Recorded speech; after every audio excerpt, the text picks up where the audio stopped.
Chapter 454. I don't want to. These 4 words were like a clap of thunder that pierced through everyone's ears. It was like a bolt of lightning that pierced through everyone's field of vision.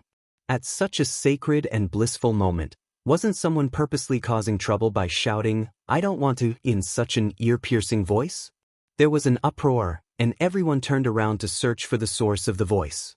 It wasn't a child's careless words, nor was it a mischievous prank from a mischievous person. Someone was really opposing this marriage. Could it be Jiang Zhuliu's lover? Apart from such a relationship, who else would stand up to oppose someone else's marriage? However, the person who shouted was obviously a man. Or was Jiang Zhuliu a double? Or was this man here to disrupt the wedding because of Jiang Shangxin? Li Yun looked at her daughter worriedly. If things were really as she had guessed, this would be a huge scandal for the Jiang family. No matter how highly her father was regarded by the Jiang family, he would probably be severely punished. Jiang Shangxin felt her mother's worried gaze and shook her head slightly. She indicated that this matter wasn't what she had imagined. Li Yun was then relieved. As long as it wasn't a problem on her daughter's side, it would be a problem on the Jiang family's side. If there was a problem on the Jiang family's side, they would have an excuse to fly into a rage. It might even bring about some benefits for their family. The man stood at the entrance of the banquet hall. As the lights were shining, only a blurry shadow could be seen at the entrance. He walked over step by step, from the darkness to the light. His silhouette gradually became clearer, and it was completely presented to the guests. He had returned to the public eye after leaving for 3 years. Finally, someone remembered who he was. He is Fang Yan, the teacher from Rosefinch High School. He is back again. His martial arts skills are very good, and he even fought with the Japanese sword god. Do you remember? Didn't I say, why is he back again? Don't tell me, he and Jiang Zhuliu.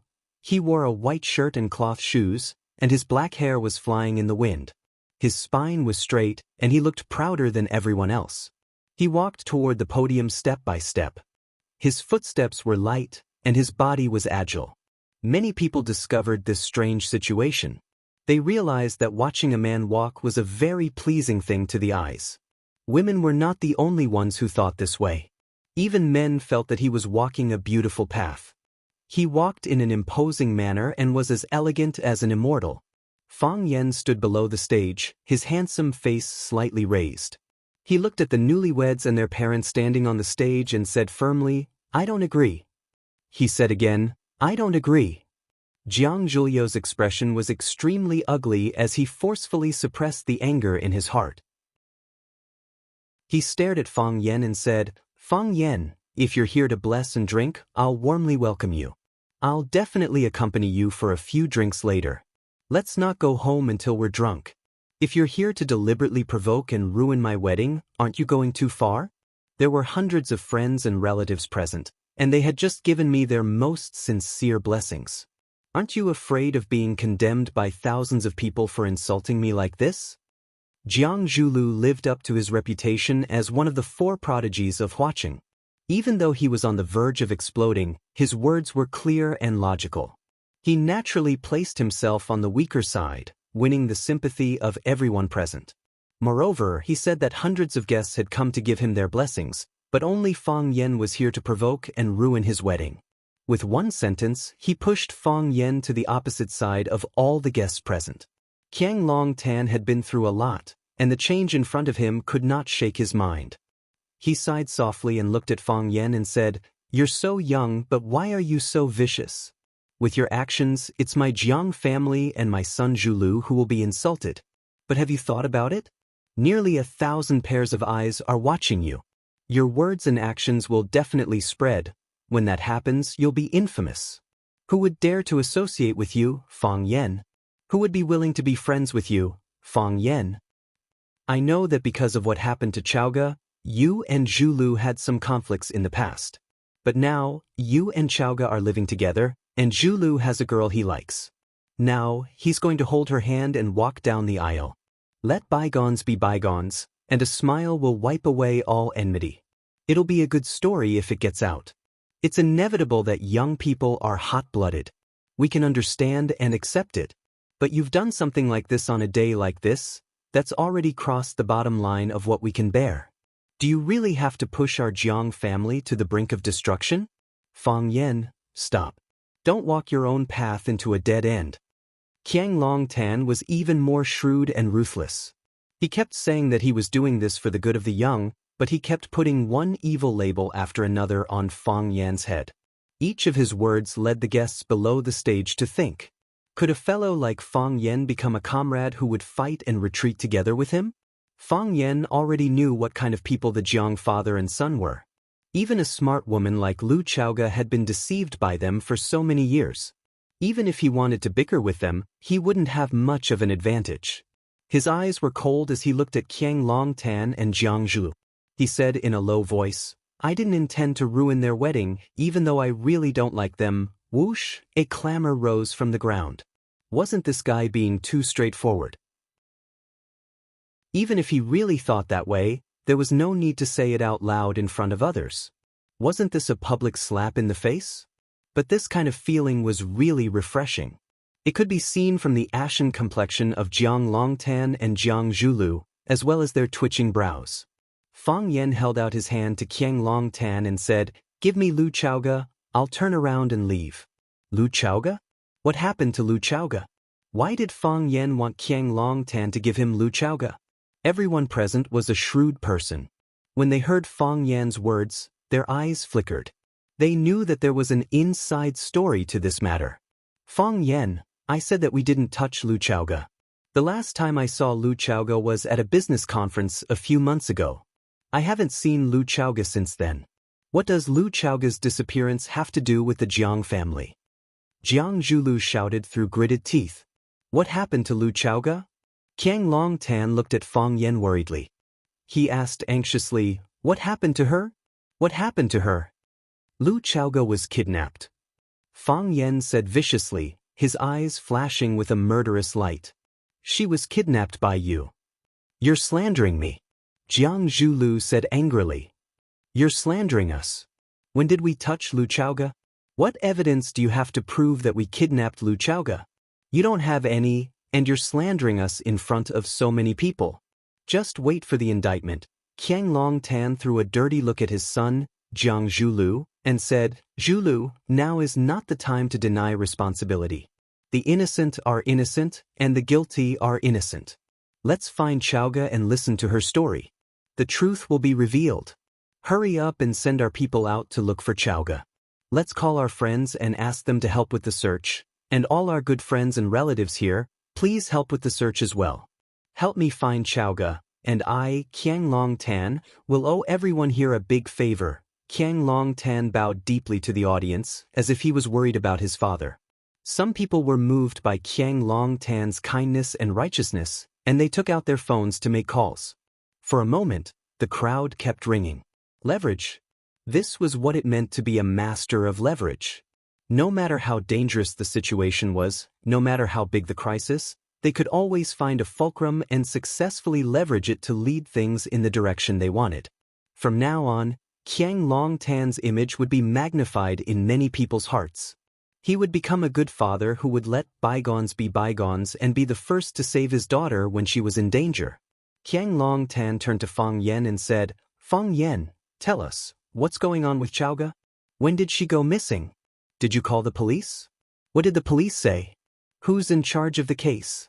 I'll call the person in charge. It'd be best if someone can come here and explain the situation." Qiang Longtan had put aside his personal grudges and vendettas. All he wanted was to find his daughter, Lu Chaoga. "How am I going to explain it to Mingtu and his wife if anything happens to her?" Qiang Longtan said with teary eyes. The old man was definitely an experienced actor. His acting skills were so good that he was able to get into character in no time.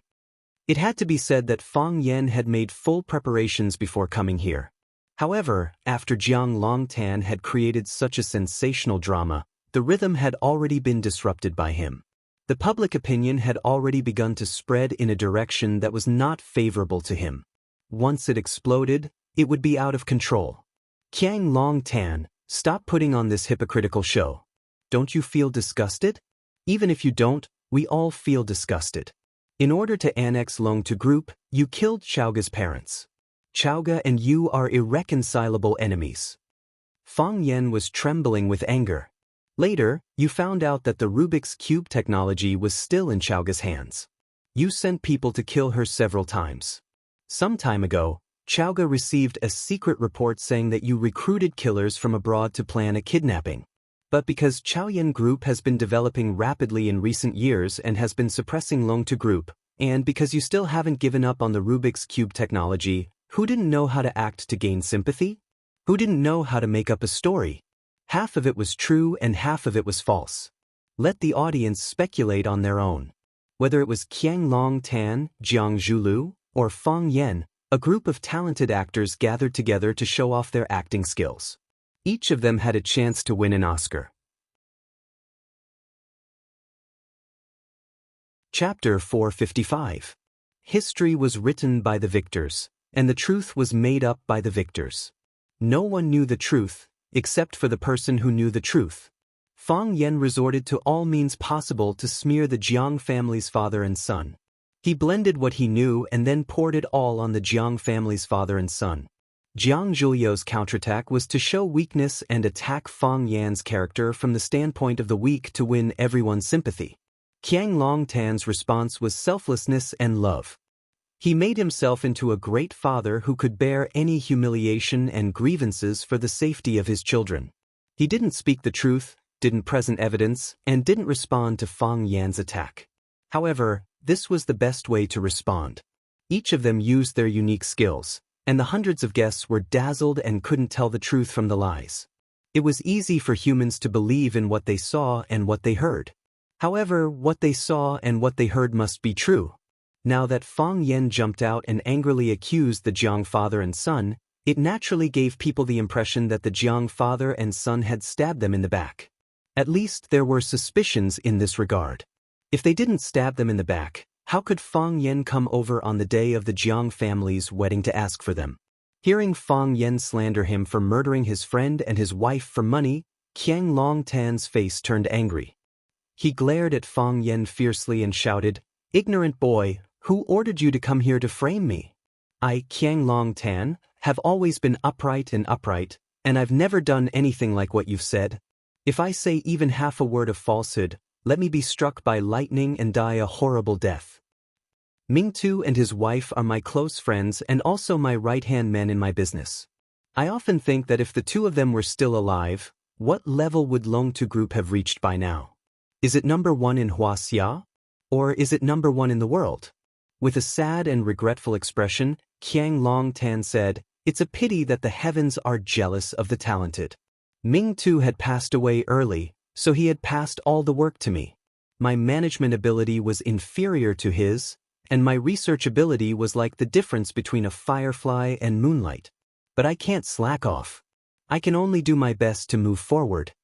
I'm also very sad that Mingtu is gone. But he's gone. What can I do? I took his only daughter, Xiaoga, to the Jiang family and treated her like my own daughter.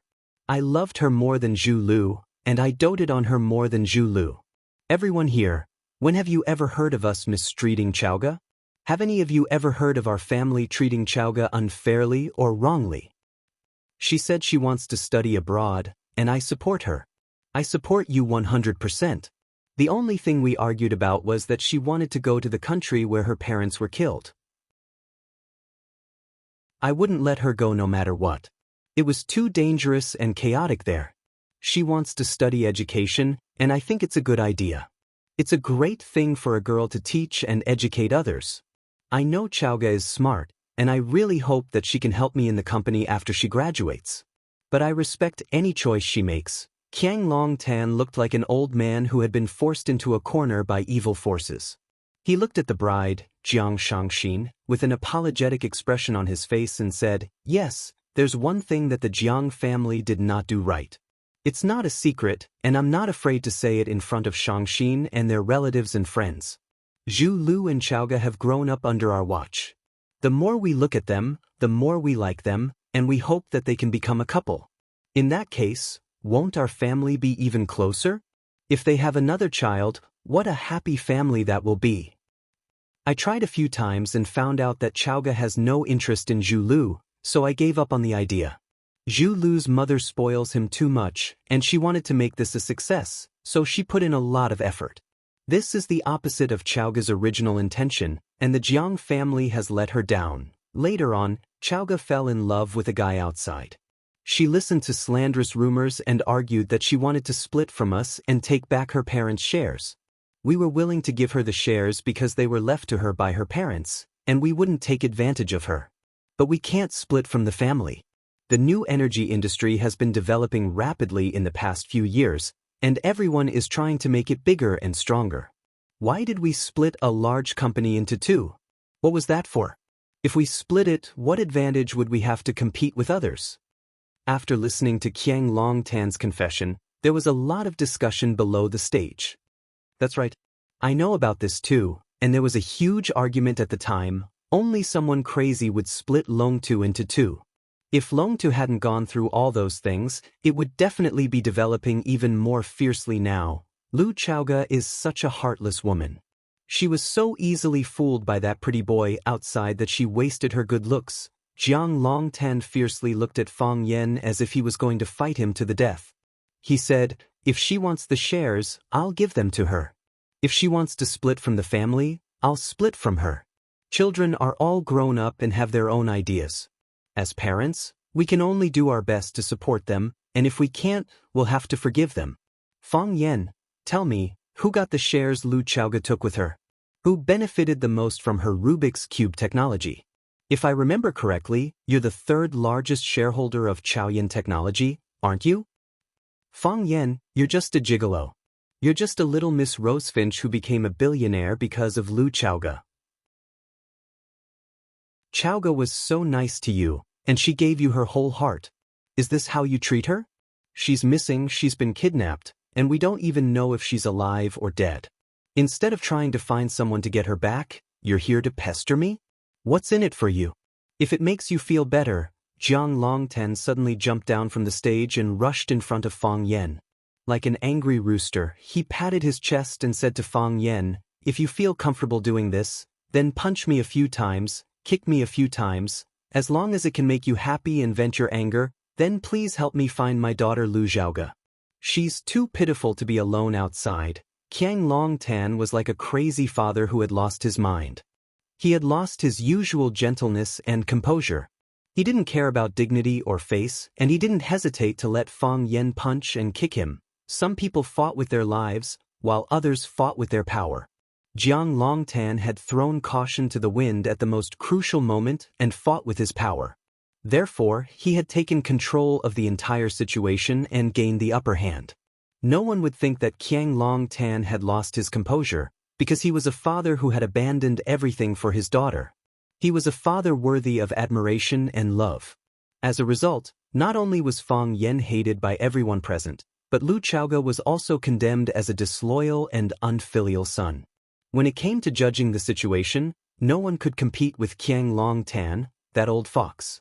Fang Yan naturally couldn't punch and kick Qiang Longtan, because when Qiang Longtan finished speaking, a large group of people had already rushed over and used their bodies to shield Qiang Longtan, as if Fang Yan was really going to punch and kick Qiang Longtan. This old man was too cunning and too smart. While he was doing this, he had already calculated the reactions of the surrounding onlookers. Fang Yan looked coldly at Qiang Longtan's exquisite performance, and said in a steady and firm voice, "Don't take advantage of your seniority to play this kind of ridiculing trick. Hand Lu Chaoga to me, and I'll leave with her immediately. Otherwise, don't even think about continuing with today's wedding."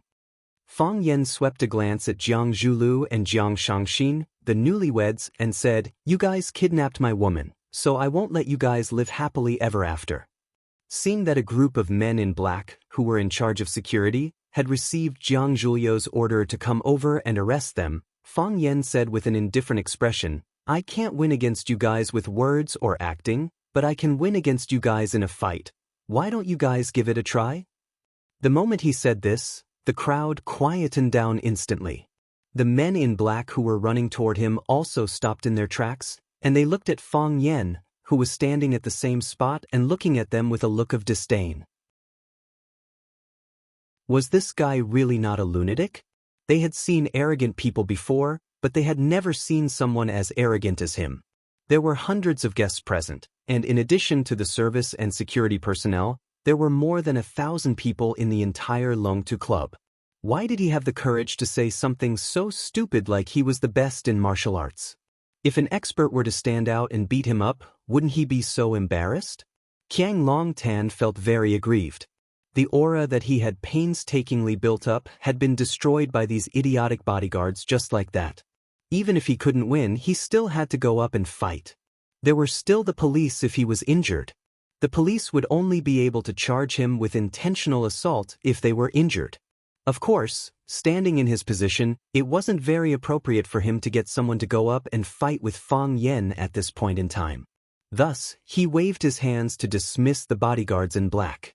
He looked at Fang Yen and said, "I know that you, Fang Yen, are very skilled, and even if all of us here were to join forces, we wouldn't be a match for you. I didn't kidnap Lu Chaoga, and it's impossible for me to kidnap Lu Chaoga either.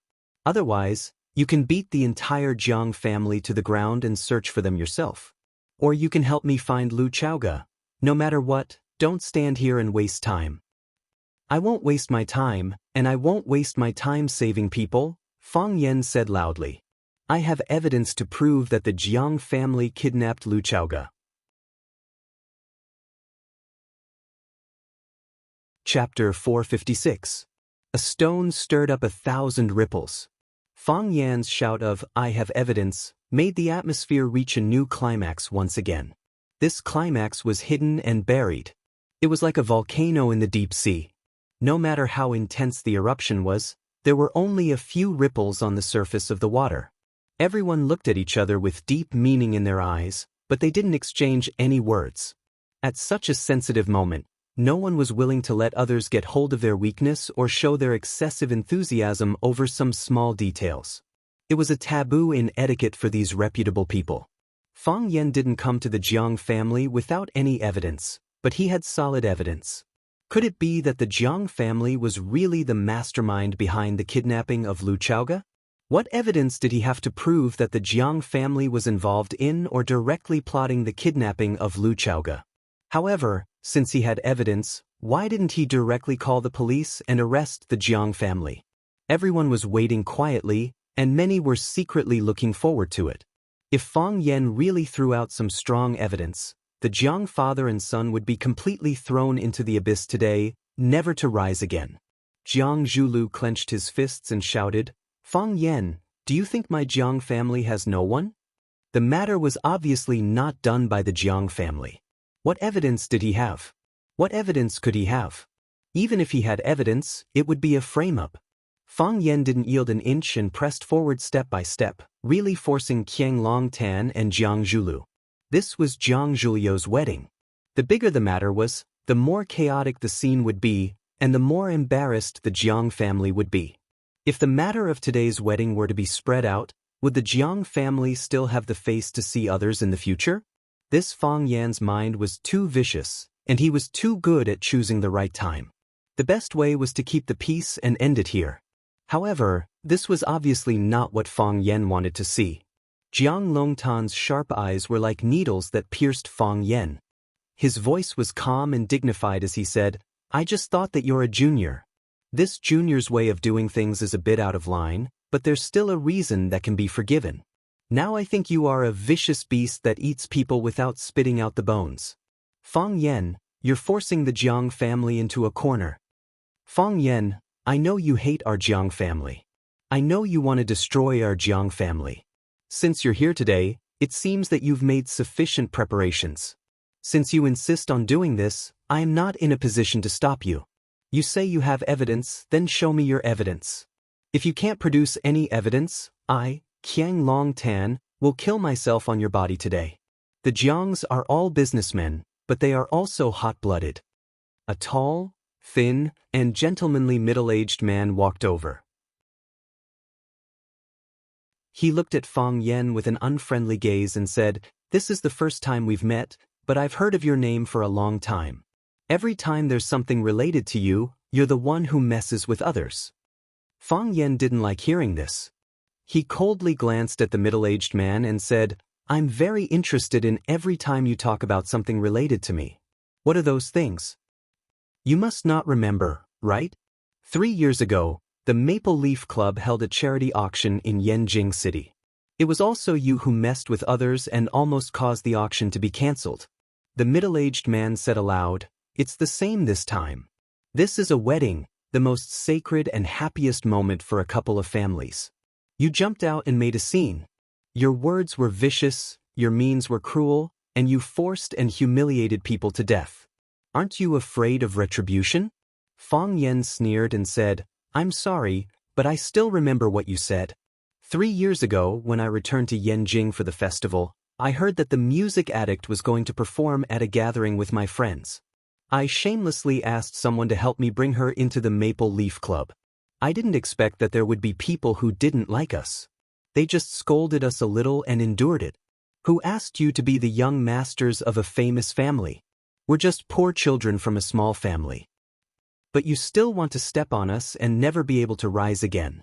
We can't bear it anymore. So what if you're rich? You can bully people just because you're rich? 3 years ago, I retaliated after being bullied. 3 years later, it's still the same. If people don't offend me, I won't offend them. If people offend me, I won't let them off easily. Return Lu Chaoga to me. I'll turn around and leave. Your wedding can continue. Otherwise, I'll fight you to the death.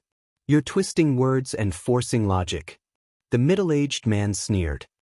"Didn't you say that you have evidence to prove that the Jiang family is the mastermind behind the kidnapping of Lu Chaoga? Then show us your evidence. If you don't have any evidence, the Jiang family will demand justice from you." Jiang Fengxing was a direct descendant of the Jiang family. He was highly respected in the Jiang family because of his outstanding ability. Some of the important investments of the Jiang family required his approval. He was also Jiang Shangxin's father. This time, he represented the Jiang family to attend his daughter and Jiang Zhuliu's wedding. Naturally, he hated Fang Yen in every way for such a thing to happen during the wedding. His words on behalf of the Jiang family naturally had the power to make people take him seriously. Sure enough, the way some people looked at Fang Yen changed when they heard Jiang Fengxing mention the Jiang family's name. Everyone had heard that Fang Yen didn't have a harmonious relationship with the Jiang family. However, today, an important figure from the Jiang family stood out to warn Fang Yen. The meaning behind it was different. "Don't threaten me," Fang Yen said calmly. "Jiang Junling did something like this in the past. I slapped him back. You're the same? What a good slap back. I, Jiang Fengxing, will stand here and see how you're going to stir up trouble." Jiang Fengxing's face was as dark as the bottom of a pot. His wife, Li Yun, quickly walked over and comforted him. She advised him not to get angry. "Where's the evidence?" Qiang Longtan stared at Fang Yen and shouted, "Fang Yen, where's the evidence you mentioned?" "Master, return Miss Lu to him." The old butler, who was standing beside him, said. It was like a volcano erupting on the ground. Lava suddenly filled the sky. Everyone could no longer remain calm. No one continued to stay silent. Heavens, the old butler of the Jiang family actually stood out to accuse the boss. Could it really be the Jiang family? It's hard to guard against a thief from the same family. The Jiang family father and son never thought that they would be defeated by their own family. Qiang Longtan's performance just now was really amazing. This old fox, he's really capable of anything.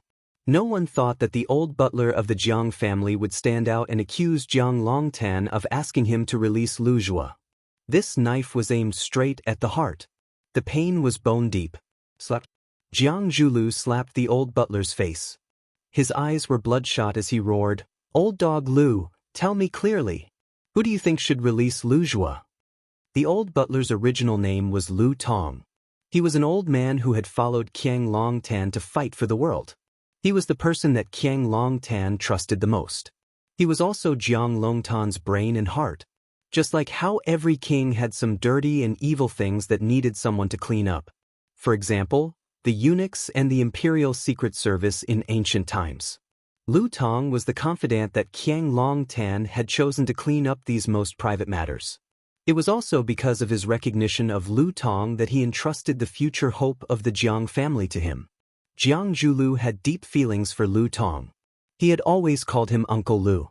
He had never treated him as a servant. So, now that Lu Tong had stood out to stab the father and son, it was equivalent to betraying Jiang Zhulu emotionally. Even with Jiang Zhulio's years of self-control, he couldn't bear to lash out in anger. Lu Tong's face was slapped, but he still stood in the same place. He looked like he was ready to be whipped. "Young master, I watched Miss Lu grow up. We're a family. There's really no need to be so ruthless." Jiang Zhulu was even more anxious and angry. He wanted to lash out again, but Qiang Longtan grabbed his arm. "Zhulu, stop," Qiang Longtan said in a hoarse voice. Jiang Zhulu didn't dare to go against his father's words. He glared at Lu Tong viciously. If there weren't so many people present, he would have beaten this dog slave to death. Qiang Longtan patted Lu Tong's shoulder and said, "I'm usually too busy with work, so I let you discipline Zhulu. He has feelings for you and has always treated you like family. That's why he's a little too emotional. As an elder, don't take it to heart. The child doesn't know any better." "Master, I'm not angry," Lu Tong said. His expression was calm, but he was clenching his fists tightly. He was currently suffering in his heart.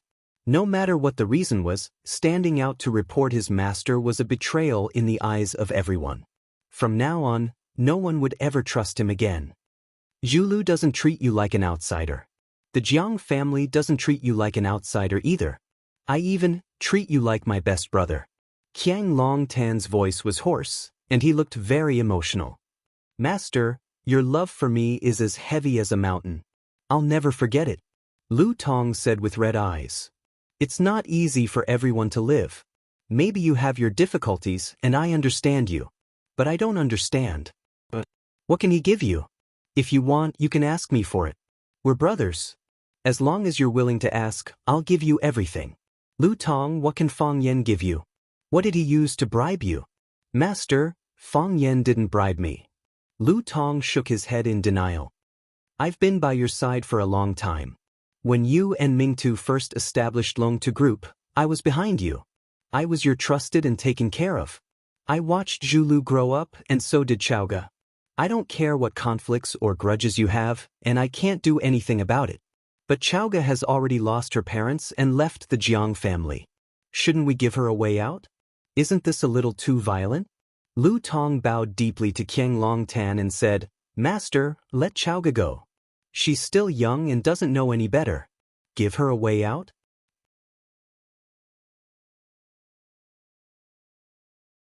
Chapter 457. Lu Tong denied being bribed by Fang Yen and insisted that it was Qiang Longtan and his son who had kidnapped Lu Chaoga. This was equivalent to nailing the father and son of the Jiang family to the pillar of shame. If Lu Tong was someone else, there wouldn't be such an effect. However, Lu Tong was the closest person to the father and son of the Jiang family. The power of this stab from him was so shocking. "Old dog, I'm going to kill you!" Jiang Zhulu roared. The person closest to you hurt you the most. He finally experienced the cruel feeling of being stabbed by someone close to him. Once again, he impulsively rushed towards Lu Tong, but was stopped by Feng Xing, who was standing beside him. Jiang Fengxing was a smart man. He knew that since Fang Yen had a way to get Lu Tong to testify against the father and son of the Jiang family, he must have something on Lu Tong or had made a deal with him. Lu Tong refused to let go. If Jiang Zhulu attacked him again, he would be confirming his crime. In the eyes of outsiders, he was angry out of humiliation and had a guilty conscience. It was extremely unwise to hurt someone in front of others. "Zhulu, calm down." Jiang Fengxing pressed his palm on Jiang Zhulio's shoulder so that he couldn't move at all. He said, "You will only fall into their trap if you continue like this." "Dad!" Jiang Zhulu shouted with reddened eyes, looking extremely aggrieved. He was calling his dad Jiang Fengxing. Although his and Jiang Shangxin's wedding had yet to be completed, the two of them were already husband and wife. In everyone's eyes, they were already a couple. This wedding was just a formality. In the end, it wasn't completed and Fang Yen came over to ruin it. Now, he had no choice but to consider a problem. Had their wedding already been completed, or should they choose another day to hold it again? It's all right. Jiang Fengxing patted Jiang Zhulio's shoulder and said, nothing will happen. He's just a clown. He can't hold up in public. Lu Tong, you're killing me. Qiang Longtan gritted his teeth and said, why is it like this between us brothers? Master, if you let Chaoga go, I'll kowtow to you to atone for my sins. She's an orphan, poor girl. Lu Tong clenched his fists and stared straight into Qiang Longtan's eyes, saying stubbornly, forget it. Qiang Longtan weakly waved his hand and said, you have the ability to kill people's hearts, and you also have the ability to kill people. We, father and son, admit defeat. We don't have Lu Chaoga, and we can't release her. If you want to hit or scold, kill or call the police, it's up to you. There are so many people here today, and they are all very good witnesses. Qiang Longtan did not refute, nor did he resist. He looked dejected and resigned to his fate. Dad, Jiang Zhulu was so anxious that his eyes were red. He shouted, we are innocent, why should we admit it? They don't have any evidence. What right do they have to slander us? Let Fang Yan and that treacherous old dog produce evidence. As long as they produce evidence, I will kowtow to them and admit my guilt. Otherwise, don't expect me to bow my head. Don't expect me to admit defeat. Young people tended to be aggressive, and aggressive people tended to be impulsive. Impulsive people could do anything. Jiang Zhulu didn't have the calm and elegant demeanor of the four young masters of Huaqing. He was like an enraged cheetah, growling and wanting to charge at his opponent again and again. Enough. Qiang Longtan suddenly turned around and shouted at Jiang Zhulu. What do you want? What can you do? It was as if someone had poured a bucket of cold water on top of his head in a world of ice and snow, and Jiang Zhulu suddenly came to his senses. Yes, what did he want? What could he do? Explain? Even Uncle Lu, who was closest to him, was on Fang Yan's side and accused him and his son of being the kidnappers. How could he explain himself? Even if he had 10,000 mouths, he wouldn't be able to explain himself. Fight with who? Fang Yan? Didn't the willow tree try? Was he willing to become the second willow tree?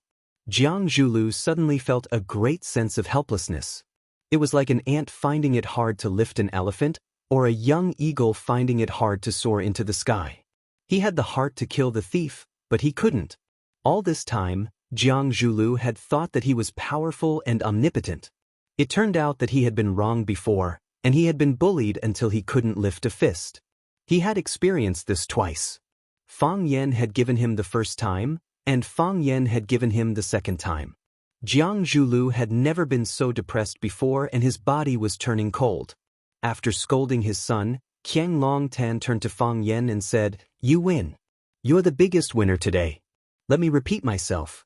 I didn't kidnap Chaoga, so I can't hand her over to you. If you don't trust me, you can leave it to the police. I think they'll make a reasonable decision. No matter who they hand her over to, the criminal will be severely punished. Let me say this to you and your son. Those who commit unjust acts bring about their own destruction. Fang Yan turned to leave and said, let's go. He said, let's go. Who would want to leave with Fang Yan? After the scandal between Fang Yan and the Jiang family, wouldn't leaving with Fang Yan mean breaking off all ties with the Jiang family? Many people looked at Fang Yan sarcastically. Did this idiot know anything about the ways of the world? More people were confused and wondered where Fang Yan got his confidence from. Why did he think that someone would bet on him? No matter how humiliated the Jiang father and son were today, they were still one of the four major families of Hua City. How could he compete with the Jiang family? They didn't expect that someone would really leave with Fang Yan, and it wasn't just one or two. Lu Shu was the first to stand up. Lu Shu didn't sit in a wheelchair today. He came with crutches. After hearing Fang Yan say, let's go, Lu Shu immediately stood up with the crutches beside him and followed Fang Yan to the door of the banquet hall without saying a word. Lan Shanggu's eyes widened. He felt like his lungs were about to explode from anger. Lu Shu was really a good-for-nothing. Just now, he was still teaching him to cooperate and not rely on others. He had to maintain his dignity and independence. Fang Yan's words were still floating in the air when you followed him like a dog. Was this what you meant by cooperation and not relying on others? Was this the so-called dignity and attitude you showed? Were you lying to me that I was uncultured? Of course, Lan Shanggu cursed Lu Shu in his heart. This person wasn't honest, but his speed wasn't slow either. After the willow tree stood up and left with Fang Yan, he immediately became the second person to stand up. He jogged to catch up with the willow tree and pretended to hold the willow tree's arm. He said, "Walk slowly, I'll hold you." Lu Shu unceremoniously shook off Lan Shanggu's arm. "If you want to leave, just leave. Do you need to find such a lame excuse?" 2 of the 4 talents of watching were taken away by Fang Yan at once. This was worth pondering. It should be known that whether it was the lame Lu Shu or the careless Lan Shanggu, they were both core figures that the Lu and Lan families were grooming as the next successors of their families. Now, they were both young talents who had a say in their families. After Fang Yan and the Jiang family had a showdown, they stood up to support Fang Yan without hesitation. Then, wasn't it obvious? They were more optimistic about Fang Yan. In other words, they thought that Fang Yan could bring them more benefits, more than what the Jiang family could give them. Moreover, the Lu family and the Jiang family were in-laws. Even their relatives had abandoned the Jiang family. Wasn't it obvious? First, the guests from the vassal families of the Lan and Lu families who came to congratulate them stood up. Their backbone had already left. What was the point of them staying? Then, some of the partners who had close relationships with the Lan and Lu families. They naturally had to follow in the footsteps of their partners. The hearts of the people scattered. The scene went out of control. In the end, even the guests who were on good terms with the Jiang family or had business dealings with them stood up and left. Some people even greeted Qiang Longtan out of respect. Some people lowered their heads and left, afraid that Qiang Longtan would hold them back if they were too slow. The banquet hall that was previously bustling with activity and could accommodate hundreds of people was now mostly empty. It looked miserable and cold. Lu Tong bowed deeply to Qiang Longtan. He glanced at Jiang Zhulu, whose eyes were red and bloodshot. Then he turned around and followed the crowd outside. "Traitor!" Someone cursed at Lu Tong's back. Lu Tong tried his best to straighten his back and walked toward the main entrance with his head held high.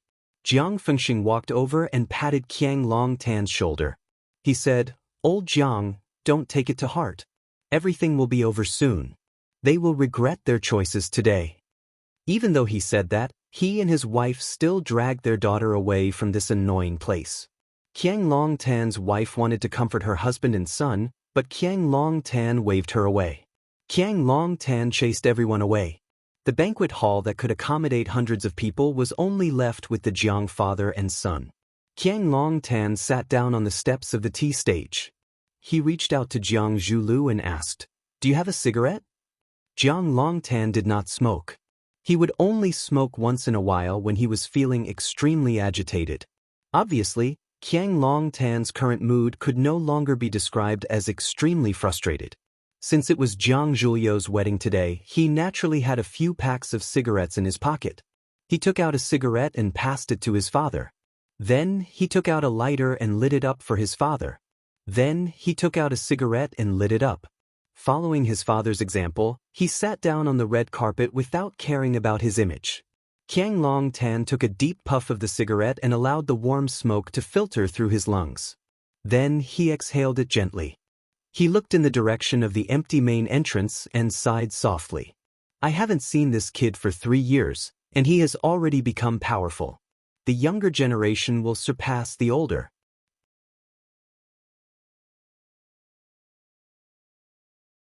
Chapter 458. "Dad, you're still praising him at this point?" Jiang Zhulu said in a dissatisfied tone. If Jiang Zhulu had to make a list of the people he hated the most, the first would be Fang Yan, the second would be Fang Yan, and the third would still be Fang Yan. There was only one name in the top 10, Fang Yan. Today was his wedding day, and it was ruined by that hateful guy. The wedding wasn't finished. The guests left, and the bride left. Which woman didn't want a beautiful and unforgettable wedding? This wedding was indeed unforgettable, and it would appear in every nightmare. Which parent didn't want their children to be happy and beautiful? The Jiang family must be very disappointed to be humiliated like this on their wedding day, right? Fang Yan was the opponent he wanted to get rid of the most at this moment. Because no man could endure such humiliation. Qiang Longtan smoked the cigarette in his hand seriously, not caring about his son's attitude toward Fang Yan. He said, Fang Yan used to be very smart, but that's all. He only knew how to counterattack, but he never knew how to take the initiative. He was strong, but he was weak. Or rather, he was kind. He could even forgive Chaoga for using him. Lu Shu wanted to kill him, but didn't he let Lu Shu live? You can't say he's kind. Jiang Zhulu didn't want to hear anyone say a good word about Fang Yan. Not even his own father. He's just weak and afraid to take responsibility. You can say that. Qiang Longtan didn't refute his son's words this time. Father died a tragic death in front of his house, and he mourned for 3 years at Swallow Dock. It seems that he's understood a lot of things in the past 3 years, and his personality has changed a lot. He knows how to take the initiative, and it's fine when he doesn't move, but when he does, it'll kill. Kill who? Jiang Zhulu said fiercely. He accused us of kidnapping Lu Chaoga, but what evidence does he have? If he can't, why should others believe him? Is there really no one who believes it? Qiang Longtan stared into his son's eyes and asked. Jiang Zhulu had been afraid of his father since he was a child. He was not used to looking into his father's eyes at such a close distance. He turned around and took a puff of his cigarette. Even if a small number of people believe it, the Jiang family's reputation will only be affected a little. Do you really think that only a small number of people will believe it? Qiang Longtan was not satisfied with his son's answer and asked again. No one listens to Fang Yan's words, but that old dog Lu Tong's knife is too deep. Jiang Zhulu became flustered and exasperated.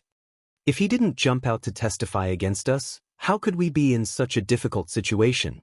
This is all part of Fang Yan's plan. Qiang Longtan smiled coldly and said, after today, the Jiang family's reputation will be ruined. Dad, Jiang Zhulu was unwilling to admit the truth his father had said. This is the truth. That brat was too ruthless and too accurate. Do you really think he came to take Lu Chaoga away? He came to take away our Jiang family's dignity and face.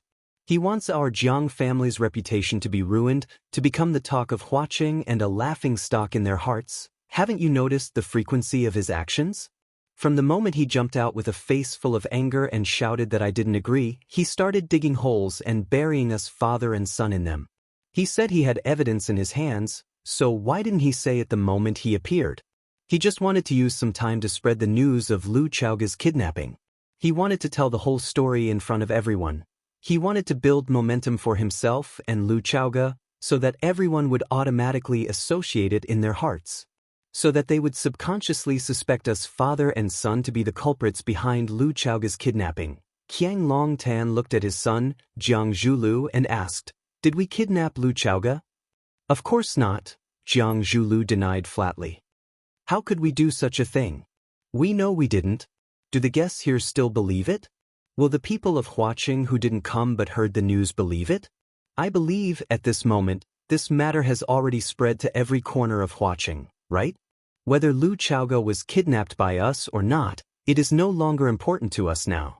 Because everyone will see us as the number one suspect. This is the reason why that brat came here to cause trouble.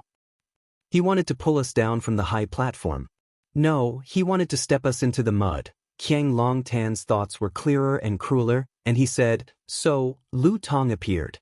If it wasn't to destroy our Jiang family, why would he throw out such an important chess piece like Lu Tong at a time like this? He placed him beside us father and son, so that he could continuously pass on the information they want. Wouldn't this show the value of a chess piece? Lu Tong, why did he betray us? Didn't our Jiang family treat him well enough? We never treated him like a slave, we treated him like family. When Lu Tong was mentioned, Jiang Zhulyo's emotions fluctuated more intensely. When he was very young, his father handed him over to Lu Tong to take care of and teach him. Other than his father, Lu Tong was his closest and most trusted elder. Unexpectedly, when the Jiang family was in danger, he was the first one to jump out and stab the Jiang family. What's so hard to understand? Qiang Long Tan shook his head and sighed, a little disappointed with his son's reaction. There is no such thing as loyalty in this world. Loyalty only comes from the lack of bargaining chips for betrayal. In the future, you must remember this in your heart. In this world, there is no one worthy of your trust, only those who are worthy of being used. I'll remember, Jiang Zhulu said, as if he was enlightened. Lu Tong, that old dog, taught me a lesson. I'll never forget it. Lu Tong's knife didn't kill us, nor could it kill us. But it left a fatal wound on our bodies. Qiang Long Tan stepped on the cigarette butt in his hand and rubbed it forcefully. This was the second knife that Fang Yen prepared. It was also the fiercest and most unexpected knife. Jiang Zhulu looked puzzled. Since they already have Lu Tong in their hands, why didn't they just ask him to take out their so-called evidence? How could such a show end so hastily after all this talk and no action? Isn't it a little too stupid? Because they don't have evidence, Qiang Long Tan said. Because Lu Tong doesn't have evidence that you and I kidnapped Lu Chaoga. Then we should make that old dog Lu Tong stay and force him to take out the evidence in front of everyone. If he can't take it out, won't we be cleared of all suspicion? Can he stay? Qiang Long Tan smiled bitterly. Lu Tong has been by our side for so many years, how many secrets does he know? He doesn't have evidence that we kidnapped Lu Chaoga, but he has a lot of evidence on other things. If we make him stay, he will spill everything. How can we face that situation? You mean, this is also Fang Yan's plan? When Qiang Long Tan mentioned Fang Yan, his face once again showed a complicated smile of hatred and admiration. He knows we can't stay, he knows we don't dare to. He threw Lu Tong out to stab us, that's the value of the willow tree. He didn't follow up with another attack, so we can only silently endure it. Fang Yan is that smart? Jiang Zhulu didn't want to believe it. He was more willing to believe that it was all a coincidence. Zhulu, don't tell me you can't see the deeper meaning behind each of these events? If you still don't understand after coming this far, compared to Fang Yan, you are still far behind. Qiang Long Tan said with some sadness. Who would want to admit that their son was not as good as someone else? Who would want to give up their father's dignity and pride? But the facts were laid out in front of him. Even if Qiang Long Tan had a million reasons to speak up for his son, he couldn't say that his son was better than Fang Yan. He also prepared the third knife for our Jiang Kong. Qiang Long Tan's palm gently stroked the thick red carpet under his butt. The first knife destroyed our prestige, making us unable to stand on the side of justice. As soon as he appeared, he packaged himself as a righteous and fair party, which is why I fought with him for the right to speak. We can't let them say everything, that way we can only be led by the nose. The second knife destroyed our influence. He used Lu Tong to destroy the reputation and connections that our Jiang family has accumulated for 100 years. Didn't you notice? Apart from the people of the Jiang family, no one else stood up for us father and son, because Lu Tong stood up. The moment Lu Tong stepped forward, he silenced everyone else. Even the people closest to us stood up and stabbed us in the back. What reason did they have to stand up for us? What reason did they have to fight alongside us? Our prestige was destroyed, our power was disintegrated, but our spirit was not dispersed. So, Fang Yan prepared the last knife for us. The third knife was when Fang Yan left. Lu Shulan, Gu Gu, and the others also left. Their departure led to the departure of even more people, and in the end, the situation got out of hand. Why is our Jiang family known as one of the 4 great families of Huaqing? It's because there are people who fear the power of the Jiang family and look up to the Jiang family. With a shout, people gathered. But after Fang Yan's third knife stab, our Jiang family, this elephant, was completely dragged down by him and fell to the ground in a very unsightly manner. Even those people we didn't look at before dared to leave. What right do we have to be one of the 4 great families of Huaqing? Qiang Long Tan's smile was bitter, and also very bitter. From today onwards, the Jiang family will be removed from the 4 great families of Huaqing.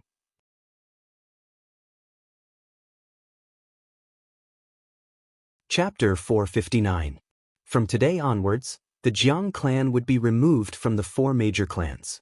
This was the most serious consequence that Jiang Zhulu could imagine. It wasn't the sacrifice of a single member of the clan, but the entire Jiang clan would be buried in a deep pit. In other words, he would no longer be able to speak equally with the people in Lu Shulan Valley. Those who used to look up to and admire him would also abandon him. In the future, he would no longer be one of the 4 prodigies of Huaqing. There would be someone new to replace him. Although he had never cared about such intangible things before, he was now starting to worry about personal gains and losses. It was hard for him to imagine that when people talked about the 4 prodigies of Huaqing in front of him, they wouldn't mention Jiang Zhulu. Instead, they would casually mention another unfamiliar name. The higher one climbs, the harder one falls. This was the burden that he would have to bear in the future? He couldn't believe it, and he didn't want to believe it. Dad, is the situation really that serious? Jiang Zhulu asked in a sorrowful voice. Yes. Qiang Longtan said, Is it hard to accept? How is it possible? The Jiang clan is still the Jiang clan, it's just a little ugly. How can we be removed from the 4 major clans? Who can replace the Jiang clan? The Lu clan? Or the Fang clan? Qiang Longtan knew that it was hard for his son to accept. How could he be willing to accept it? He was the core of this generation of the Jiang clan, the head of the Jiang clan. The Jiang clan had risen to the peak in his hands, but was it also going to fall into hell because of him? However, he was looking at the long term. When Lu Tong stood up and stabbed him, he had already guessed that there would be such a possibility. He had already begun to disperse the pressure in the depths of his heart, so he could now accept it calmly. However, Jiang Zhulu had just realized the severity of the situation, so it was inevitable that he would lose his composure like this. No one is afraid from afar, and no one is surrounding us. Words cannot be moved, and promises cannot be tempted. How can a clan like this still be one of the 4 major clans? In the eyes of those people, the status of the Jiang clan is far inferior to that of Lu Chaoga, Fang Yan, or the other Su, Huang, and Yi clans. If they had a choice, they would also stand on the opposing side. This is the general trend. Even if we cling to the signboard of the 4 great clans, what can we do? A family that is ridiculed, belittled, and even ignored by the outside world. What does that mean to us? It's just a joke for no reason. Qiang Longtan sighed softly and said, That's why I said the younger generation will surpass us in time. Fang Yan sharpened his sword for 3 years, and this sword pierced straight into the heart of our Jiang family, leaving us no room for resistance. To live in the same era as such an opponent is your fortune, but also your sorrow. Is he really that scheming? Did he really have a flawless plan? Even you don't have any way to fight back? Even if I'm inferior to him, how can he possibly be your opponent? Jiang Zhulu asked unwillingly. He didn't want to believe it. He didn't want to believe it. He still remembered the first time he met Fang Yan. At that time, he was still a somewhat inexperienced rookie. Except for his vicious mouth, there was almost nothing about him that people should respect or be vigilant against. Just a rookie. He once commented on Fang Yan in front of the willow tree. Now, that rookie had been reborn and turned into a phoenix that soared above the 9 heavens. After the willow tree was disfigured by him, because of the Rubik's Cube, it was tied to the same chariot, unable to move. If it resisted even a little, he would kick it out of the fast-moving train, and then the Lu family would instantly abandon it in some unknown corner. By using the willow tree, Fang Yan was also insulting the willow tree. By leading the Lu family forward, he was also whipping the Lu family's butt. This kid, every move made people gnash their teeth in anger, but it was also hard to defend against. What about himself? He was even more miserable than the willow tree. It's good for young people to suffer some setbacks. Right now, Fang Yan's way of doing things is both experienced and vicious. Even if people know that he's slandering them, even if they know that he's digging a hole to bury them, we still have to hold hands and jump in together. Does this kind of growth have nothing to do with his father's departure? Qiang Longtan patted Jiang Zhulio's shoulder and smiled. Maybe after I leave, you will also grow a little faster, Dad. Jiang Zhulio's face was full of shock. Don't say that, I feel like I'm still far behind you. Give me some more time to study. Qiang Longtan smiled. Your grandfather said that I'm a yellow ox and a dog. I have the diligence and patience of a yellow ox, but I also have the savagery and cunning of a dog. I have a lot of confidence in my life. I thought that I'd run amok for my entire life, but I didn't think that, at my old age, I would be bullied by a young boy to this extent. He brought a large basin of fresh dog's blood and said, Qiang Long Tan, I'm going to pour this basin of dog's blood on your head, and then he did it. We didn't have any ability to retaliate. Just now, did you feel especially powerless? There will be many more days in the future. If I don't get my revenge, then I'm not a man. Jiang Zhulu sneered. He can be arrogant for a moment, but can he be arrogant for the rest of his life? Don't seek revenge for revenge's sake. If there are benefits to be gained, why don't we all sit down and drink tea, chat, and become friends? Qiang Long Tan tried to console his son. A person doesn't live to fight. That kind of life is too dark, and there's no sense of accomplishment. What we want is to control the situation, to maximize our benefits, to become the best person in a certain field. This kind of life is worth looking forward to. Jiang Zhulu pondered for a long time, then looked at his father and asked, Then, who kidnapped Lu Chaoga? Who knows? Qiang Long Tan shook his head. Everyone who covets the Rubik's Cube has this possibility. Even Fang Yan could be the mastermind. Fang Yan? Jiang Zhulu was shocked. Did he direct and act out the show? He directed this show himself, then threw the dirty water on us, and finally became the biggest winner in this matter. With this kid's scheming methods, it's not surprising that he could do something like this. Qiang Long Tan said in a low voice. Jiang Zhulu sucked in a breath of cold air. It was only then that he felt fear. Fear because he had a rival named Fang Yan. A guy like this, what wouldn't he do? Qiang Long Tan looked at Jiang Zhulu and asked, If you were Fang Yan, what would you do? Do what? What would I do to Lu Chaoga? A hint of panic flashed in Jiang Zhulu's eyes as he said, I don't know, you really don't know, or you don't want me to know. Jiang Zhulu gritted his teeth and said with a firm voice, I guess we'll never see each other again. Qiang Long Tan nodded and said, That's the best choice. It seems he thinks the same as you. If Lu Chaoga was kidnapped, then let her disappear from this world forever. Fang Yan was originally the third largest shareholder of Chaoyan Technology. If Lu Chaoga really disappeared, then with his relationship with the Qin family, they could work together to divide the shares under Lu Chaoga's name and take control of Chaoyan Technology. Fang Yan would soar to the sky because of this.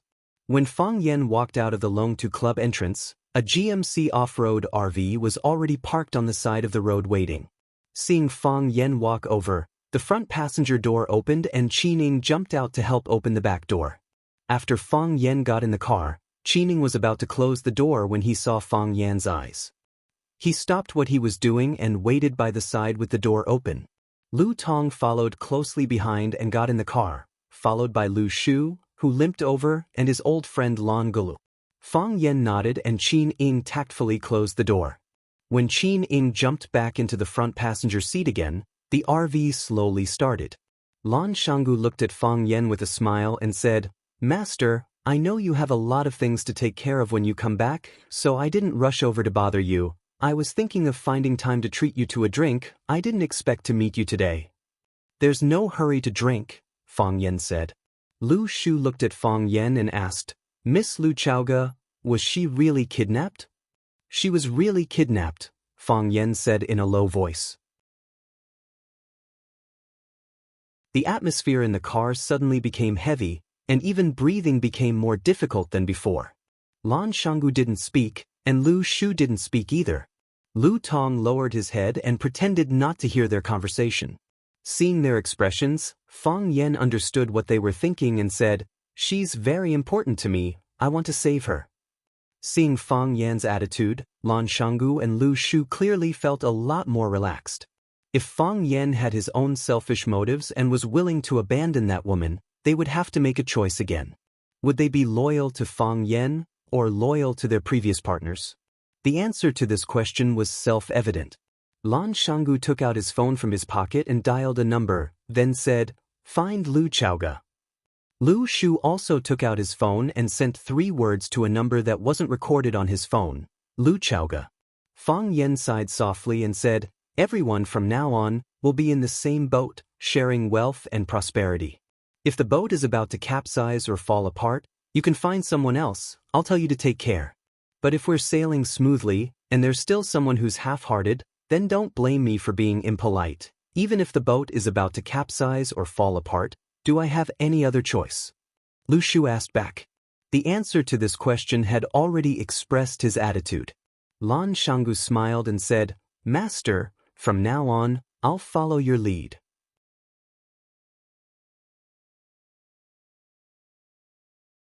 Chapter 460. The car stopped at the corner leading to the highway, where Lu Shu and Lan Shanggu got off. Their car followed behind, so they didn't have to worry about walking back to the city. "Goodbye, Master." Lan Shanggu stood at the door and said goodbye to Fang Yen. "We'll do our best to find Miss Lu." "Thank you," Fang Yen said.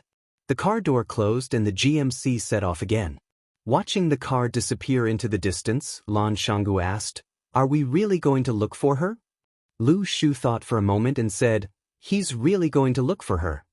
Lan Shanggu nodded with a smile and said, "If he's really going to look for her, then we'll really look for her." The huge and heavy car quickly drove on the highway to Huaqing. Only Fang Yen and Lu Tong sat in the spacious and luxurious back compartment. Fang Yen was silent and Lu Tong felt uneasy.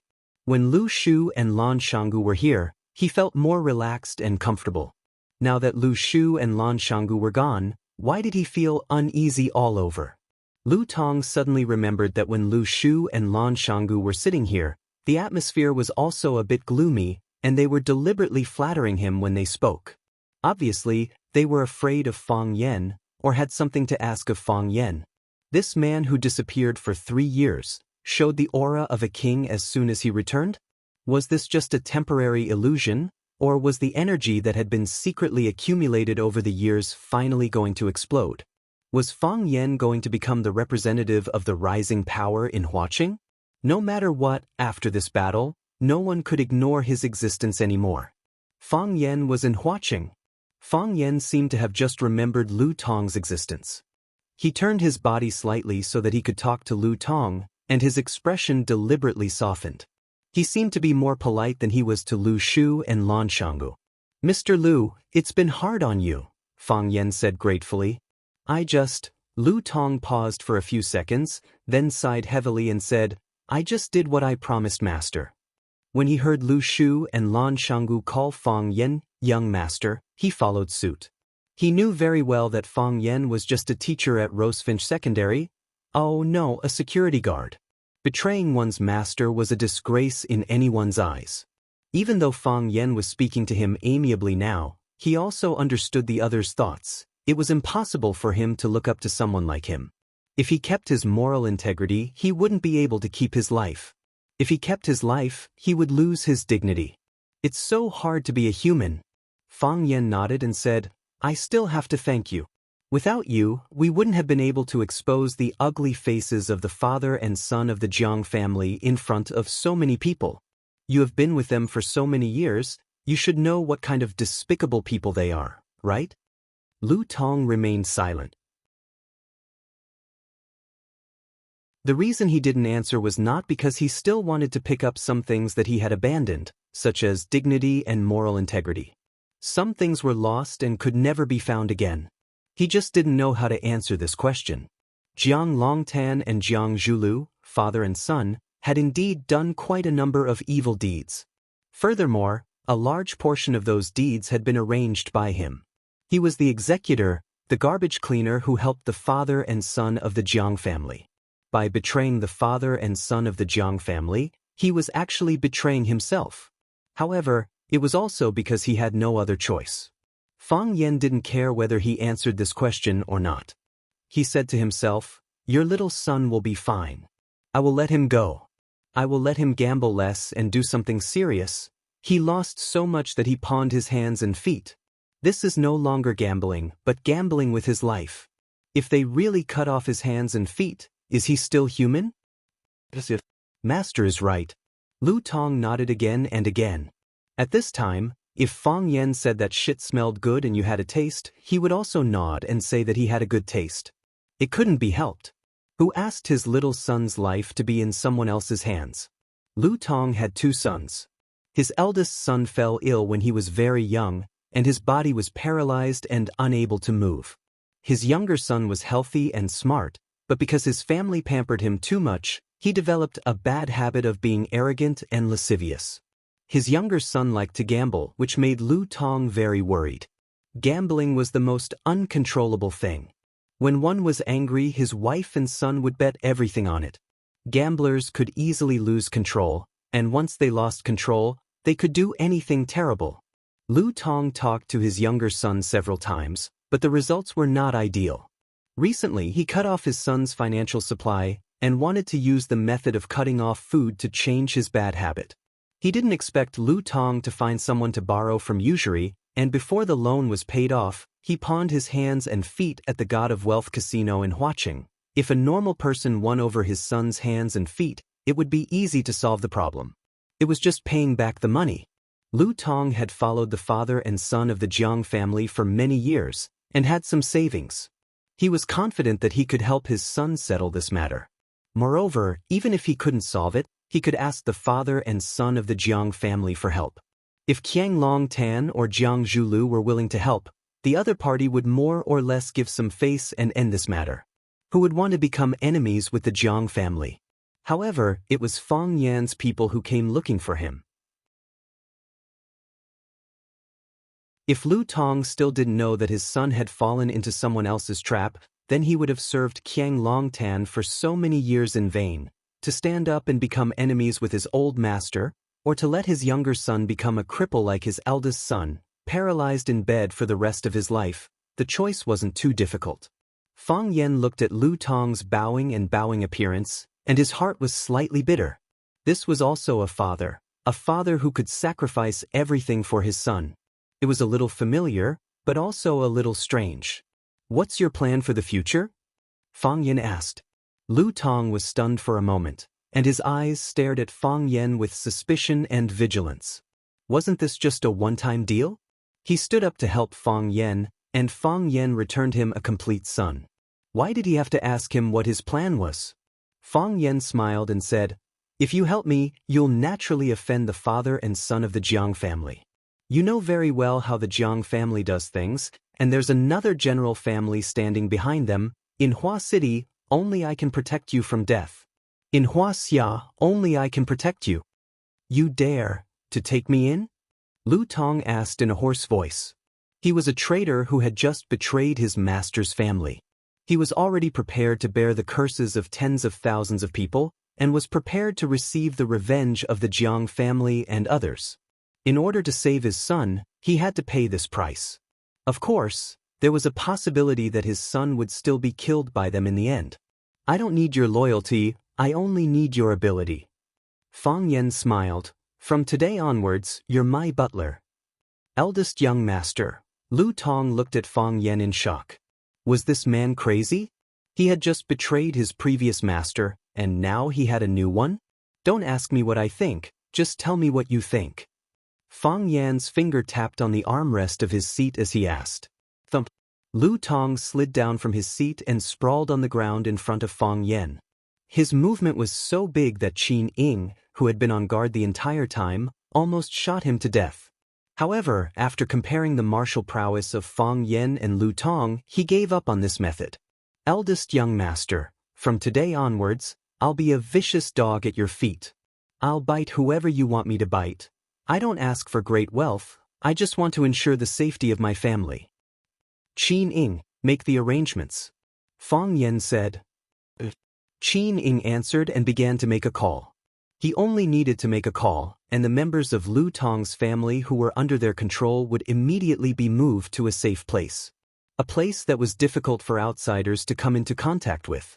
The GMC RV stopped at the underground parking lot of the God of Fortune Casino. Under the lead of a blonde, a few men in black helped a pale young man walk over. Seeing the thin and delicate young man, Lu Tong was so happy that his eyes were brimming with tears. He ran over and slapped his face again and again. Teacher, the blonde stood under the car and respectfully greeted Fang Yan. This kid hasn't changed his gambling habits. He lost both his hands and feet. When we locked him up, he still wanted to borrow money from us to continue gambling. He said he wanted to win his hands and feet back. How could he win? Who would win for him? Idiot. Oh right, Boss Zhao asked me to say hi to teacher. He said that in the future, if teacher wants to entertain someone, just tell him in advance and he'll definitely treat that person well. Fang Yan didn't respond to Boss Zhao's greeting. Instead, he looked at the blonde and said with a gratified expression, some people use knowledge to harm others, while others use knowledge to save others. San Xian, you belong to the latter. I'm very satisfied with your performance. San Xian's face was flushed with excitement. He held his head high, chest out and legs together. He loudly said to Fang Yan, this is all because of teacher's guidance. I've just achieved a small achievement, but I'll definitely not be arrogant and impatient and make greater contributions to the country and society. San Xian was the one who took the credit for Lu Tong's betrayal. He was the one who found out that Lu Tong's son, Lu Wei, was a gambling addict. He and Boss Zhao from the God of Fortune Casino worked together to set up a trap to win his hands and feet. He was also the one who personally negotiated with Lu Tong. A blonde hooligan gave him a big enough stage, and he was able to blossom with brilliance that no one could look directly at. I'm looking forward to your future. Fang Yan said. Lu Tong trembled with anger. You set up a trap to frame my son, and you call that using knowledge to save others? You call that a small achievement? You even say you want to make greater contributions to the country and society? Lu Tong was angry, so he slapped his son even harder.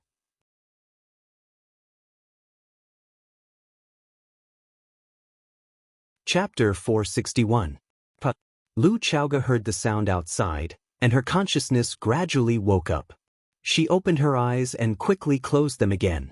The light was too bright for her eyes to adapt.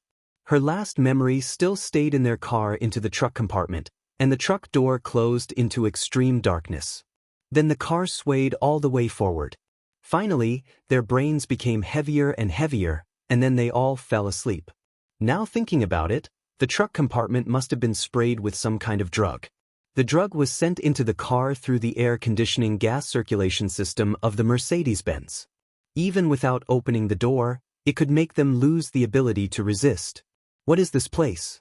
She was lying on an iron bed with a white bedding on it. Although there was no object covering her body, and her body was curled up because of the cold, she was treated very well compared to the status of a kidnapped hostage. The room was simple, with a white iron table and 2 white iron chairs. There was nothing else. Lu Chaoga felt a little dizzy, as if the bed had been shaking, or the whole room was shaking gently. The door of the room was pushed open, and a tall man with a beard came in. The man was wearing a desert-colored military camouflage suit. The front of the coat was open, revealing a small black vest and strong chest muscles that were fuller than a woman's chest. On his feet was a pair of black military leather boots. The leather boots clattered on the ground, and every step seemed to make a hole in the floor. The man's left hand was holding a glass of water in a glass. The man's right hand was holding a knife, a sharp dagger with different depths of serrations. The man put the water in his left hand on the iron table in the room, then pulled out the chair and sat down. Looking at Lu Chaoga, who was sitting on the bed and looking at him with a vigilant face, he said with a smile, "We have said hello, I am the Lord God. You should remember my voice, right?" Lu Chaoga jumped out of bed, pulled out another chair, and sat down in front of the Lord God. Dignified and elegant, without any awareness of being a hostage. She pointed to the glass of water in front of her and asked, "May I?" "It's prepared for you," the Lord God said. "Drink it and detoxify yourself." Lu Chaoga picked up the glass of water and drank it in one gulp. She felt that she was really thirsty. Every cell in his body was screaming for water. The Lord looked at Lu Chaoga thoughtfully and said, "You're really not afraid of death." "We've already discussed this issue," Lu Chaoga said impatiently. "I think, as a kidnapper, your time is more precious than mine. We can go straight to the next part." The god laughed and looked at Lu Chaoga with admiration. "It's a pity that I don't like women, otherwise I would definitely like you. You're such a..." The Lord thought for a few seconds and finally came up with a suitable adjective. He said, "Superb." Whoosh, whoosh, whoosh, the sharp blade in the Lord God's hand spun into a beautiful knife flower, and said with a smile, "So I also brought a knife." Lu Chaoga looked at the Lord God and didn't respond, quietly waiting for his next move. Not impatient, not anxious, not panicked, not afraid. As she said, she was prepared for the worst.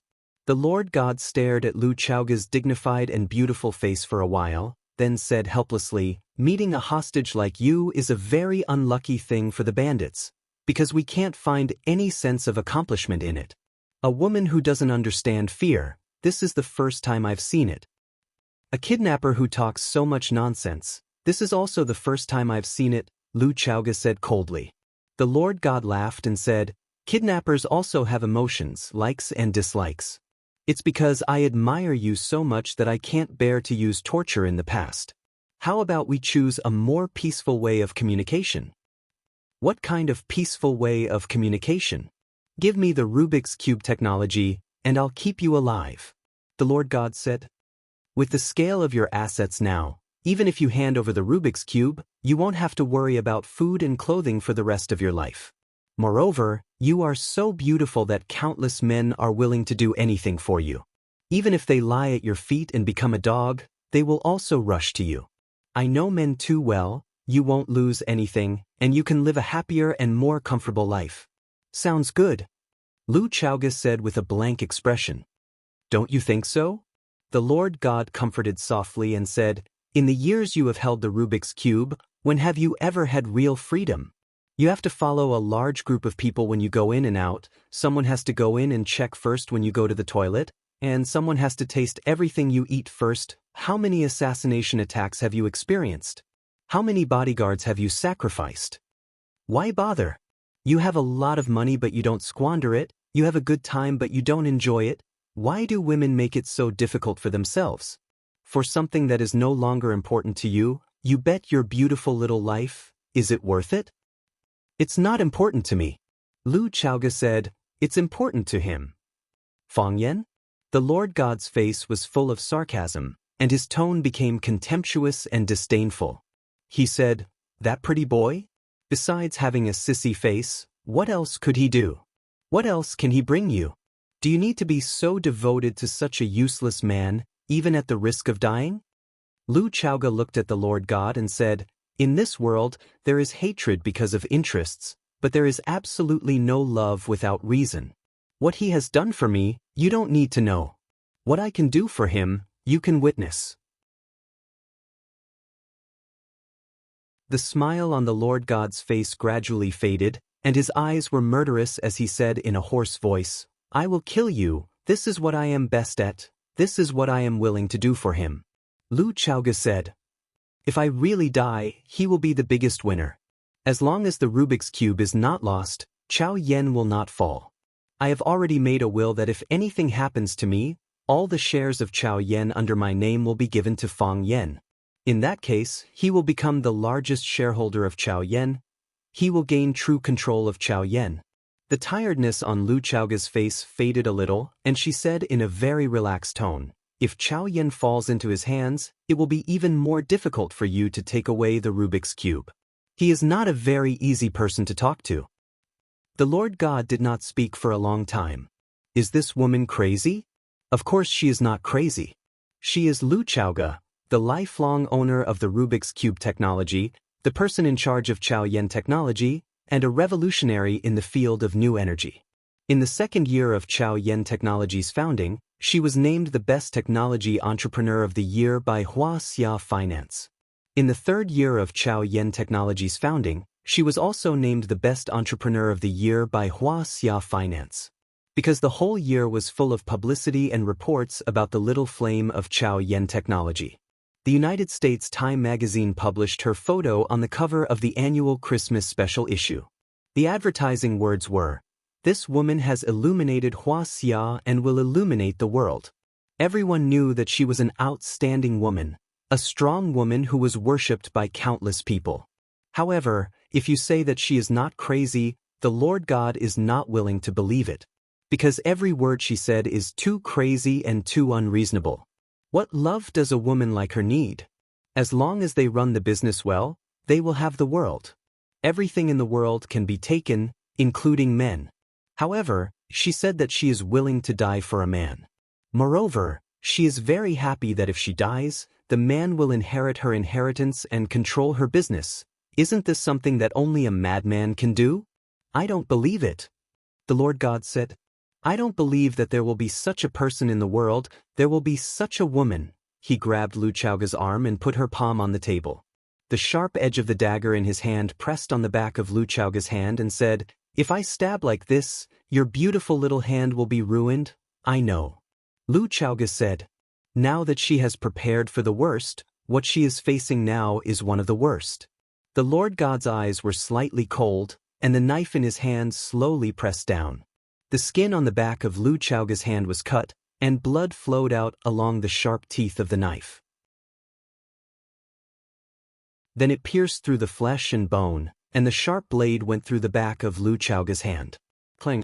It was not until the tip of the knife hit the steel table that the Lord God stopped his movements. What do you think? The Lord God grinned and looked at Lu Chaoga and asked, In fact, it doesn't hurt when it's stabbed in, but it hurts when it's pulled out. There are 21 barbs on my knife. When I pull it out of your palm, it will pull out your skin, your flesh, and your meridians together. What is the feeling of tearing the heart and splitting the lungs? You must not have tried this feeling. But I can let you taste what is the feeling of tearing the flesh. Why not just cut your throat? Lu Chaoga did not struggle. There was no point in struggling in front of such a man. It would only provoke the other party to use more intense and cruel means. Her forehead was covered with beads of sweat, and even her messy hair was soaked with sweat. Because of the pain, the muscles on her face kept twitching, and her arms were trembling violently. This has nothing to do with human psychological quality, but the natural reaction of the body. It's more concise and convenient. I have read some psychological books. People will be more awake when facing the threat of life and death. Maybe then I can know what I want.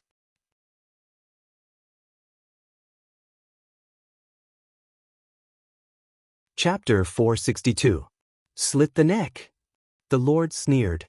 If you slit the neck, you will die. If you die, who am I going to find for the magic cube? I am not so stupid to fall into your trick. Can you still feel your palm? Feel it well. Feel every time it brings you pain and tremble. Feel it cut through the pores and flesh by the blade. Feel your blood freeze a little bit, and your body lose contact a little bit. Screech. The wrist of the Lord holding the knife was lifted up, and the sharp blade that pierced Lu Chaoga's palm was pulled out by him. Whoosh! The blood gushed out like a blood fountain.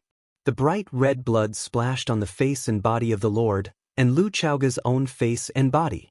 Lu Chaoga's white and smooth face was speckled with red blood drops, which looked strangely coquettish and sexy.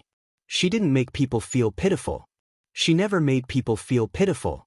She was a fastidious person and a woman who was strong enough to die bravely and tidy up her clothes to make herself elegant and calm.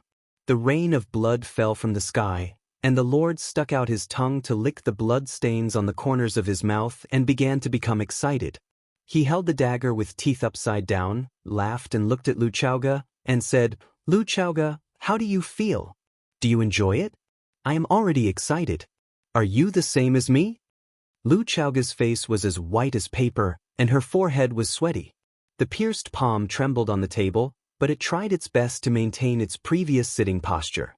Her two long legs were together, and her upper body was trying to straighten up to support her weak body because of excessive pain. Lu Chaoga didn't answer the Lord's words. If there was still a trace of strength, she would use it to resist the Lord's attack again. The Lord was very satisfied with the effect of his knife, and looked at Lu Chaoga and said, The second knife I stabbed your right hand, still stabbed in the hole just now, I just said, I appreciate you. So, I really can't bear to hurt you. This was the damage stacking skill. Everyone knew that the position of injury was the most painful and sensitive. Not to mention a stab, even a breath of air towards the wound would be so painful that it would be hard to breathe. Stabbing him in different places was just an extra stab. However, if he stabbed the original injured spot again, the damage would be stacked. This damage effect was no longer as simple as one slash after another. Instead, it was multiplied by several times. Not to mention a weak girl like Lu Chaoge, even those famous assassins in the mercenary world would find it hard to endure such torture. The sovereign's words were long-winded, but his attacks were swift and decisive. Before Lu Chaoge had any time to prepare, he had already stabbed him with the knife. It was still Lu Chaoge's right hand and the hole in the center of her right hand. The barbs on the dagger once again tore through the torn flesh. Because of the brutal insertion of the dagger, more blood and flesh oozed out from the side of the blade. Lu Chaoge fainted from the pain. We often talk about such a phrase, heart-wrenching. When a loved one died, it was heart-wrenching. When a cat and a dog at home died, it was heart-wrenching. When a boyfriend broke up, it was heart-wrenching. When a boyfriend broke up, it was heart-wrenching. When the fried chestnuts at Wang Mazi's house were sold out, it was heart-wrenching.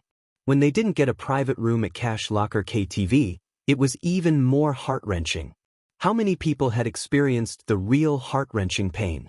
Tearing the heart and bursting the lungs. Such a pain, perhaps ordinary people couldn't bear it at all, right? When Lu Chaoge woke up again, she felt someone touching her injured palm. It was still a heart-wrenching pain, but there was a comfortable coldness. Lu Chaoge opened his eyes and came face to face with a pair of worried and concerned eyes. Lu Chaoge was stunned for a moment and instantly understood. No sadness, no joy. She had long given up. Qiang Long Tan carefully applied layer after layer of brown ointment on the wound on Lu Chaoge's palm, then wrapped it tightly with white gauze, and skillfully tied a beautiful bow. Then he sighed softly and said, "How did they hurt you like this?" Lu Chaoge retracted his hand and sat up with the support of one palm. It was a very ungraceful thing for her to lie in front of a strange man like this. She was a decent woman. "I've already helped you bandage it. I used the golden chrysalis skin-nourishing powder personally made by Dr. King Qin Luo. The real ointment ground from the golden chrysalis powder won't even leave a scar after the wound is healed." Qiang Long Tan pointed to the place between his eyebrows and said, "Do you still remember here? Were you 11 or 12 years old at that time? When I came back from work, you were watering the flowers on the balcony on the second floor. A flower pot suddenly fell down and slashed across the place between my eyebrows. There was a deep cut between my eyebrows. At that time, the flesh was turned inside out and blood flowed all over the ground. You were frightened and stood on the balcony looking at me like a fool. I still remember the look of panic in your eyes. I smiled and told you that I was fine. Then, your aunt took this bottle of golden chrysalis powder and bandaged it for me. She didn't even go to the hospital. Look, do I still have a scar here?" "No," Lu Chaoge said. They had lived together for so many years. How could she not know if there was a scar between his eyebrows? "Yes, there's no scar left at all. It's really a magical treasure. This kind of thing is rare nowadays. I only have this little." Qiang Long Tan put a small medicine bottle into his pocket and looked at Lu Chaoge with a smile on his face and said, "From that moment on, I knew that you wanted to kill me. If you weren't too nervous that time, if you didn't throw the flower pot in a split second, maybe you would have avenged your parents." Lu Chaoge was moved. This was the first time that Qiang Long Tan told her about the death of her parents. "Their death was done by you, right?" Lu Chaoge's voice trembled slightly and asked in a low voice. Qiang Long Tan looked at Lu Chaoge and said lightly, "Didn't you already know?" "I know." Lu Chaoge nodded. "But I want to be sure. I want to hear the answer from your own mouth." Qiang Long Tan sighed softly and said, "If it's possible, I really don't want the relationship between us father and daughter to deteriorate to such an extent. Since you want to be sure, then I'll confirm it for you. Yes, that matter was indeed done by me." Lu Chaoge's tears flowed out of her eyes like rain. The truth was revealed. The truth of her parents' tragic death was finally revealed. After waiting for so many years, searching for so many years, suspecting for so many years, she finally got the answer to her question. Death meant never seeing each other again. Her painstaking search couldn't save her parents. What she asked for was her own peace of mind. Her parents died tragically, and she didn't even know who the murderer was, so what right did she have to be a daughter? Qiang Longtan personally admitted that he killed her parents, which was equivalent to putting an end to the biggest worry in Lu Chaoga's heart. The dead can't come back to life. Qiang Longtan patted Lu Chaoga's shoulder and comforted her. I'm also very sad that something like this happened. I often think, was it wrong of me to do that? Was it too impulsive? If Mingtu didn't die, if both of them were still alive, wouldn't I have gained a close friend by my side? Wouldn't the Longtu group have gained an outstanding partner? For a long time after Mingtu's death, I was in a dilemma. It wasn't until the real Rubik's Cube appeared that this dilemma ended. At that time, I suddenly understood something. Lu Mingtu deserves to die, they all deserve to die. I'm their friend, I'm their partner. I'm the closest person to them. Without me, what are they? All these years, how much time and effort have I invested in them? How much money and resources have I invested? They've obviously conquered the technical barrier of the Rubik's Cube, they clearly have a mature product, but they actually hid it and didn't tell me anything? Lu Chaoga, tell me, isn't this kind of person hateful? Doesn't this kind of partner deserve to die? If it were you, what would you do?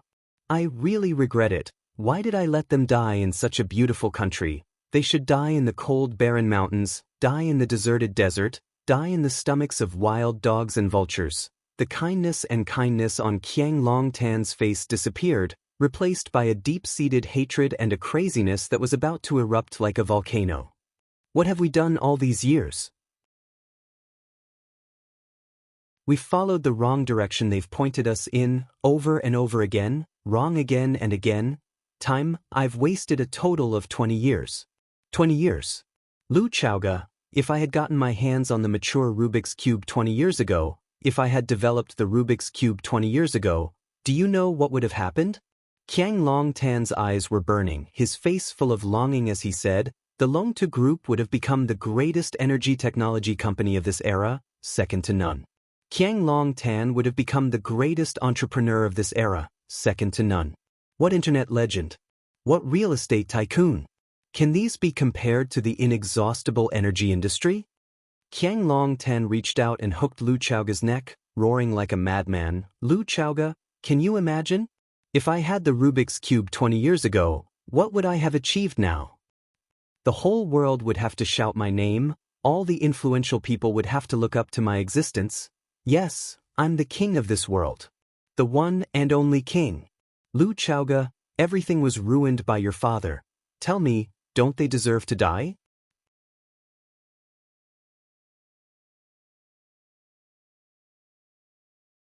Chapter 463. Every bad guy had a unique talent. Some were ruthless, some were thick-skinned, and some were ruthless.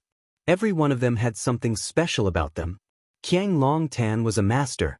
He was not only ruthless, but also thick-skinned and ruthless. He hired assassins and let his friends and business partners die tragically in a foreign land. Years later, he accused them of keeping secrets from him and said that they deserved to die. Such a person could be called the worst kind of bad guy, right? Lu Chaoga was choked by Qiang Longtan. She couldn't refute his accusation. She also wouldn't refute, because in her eyes, Qiang Longtan was a patient, a madman, killing his own friend because of benefits, and then accusing his friend of being disloyal to him after his friend's death. Only he could do such a thing, right? Lu Mingtu, that bastard, he wasted my precious time. He held me back for 20 years, he held me back for 20 years. Lu Mingtu looked at Lu Chaoga with a ferocious expression and asked fiercely, tell me, do you think he should die? So what if it's for military use? So what if it's for civilian use? Because he, a nerd, doesn't like war, he won't allow his research results to be used for military use? Stupid. Extremely stupid, didn't he know? Only military use can maximize the benefits. If I didn't seize such a good opportunity, I would regret it for the rest of my life. So I killed him, I had to kill him. If I didn't kill him, the Rubik's Cube would never be created, because he was the biggest obstacle in the research room, a traitor to our group. Still want to split? Want to split Longtu in two? That nerd, isn't he too naive? Longtu is my life's work, my life's hope. How could I allow such a thing to happen? Understood. Understood everything.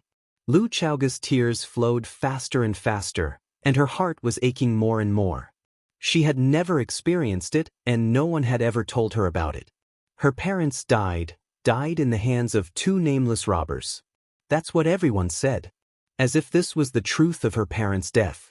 But she knew that wasn't the case. There must be other secrets.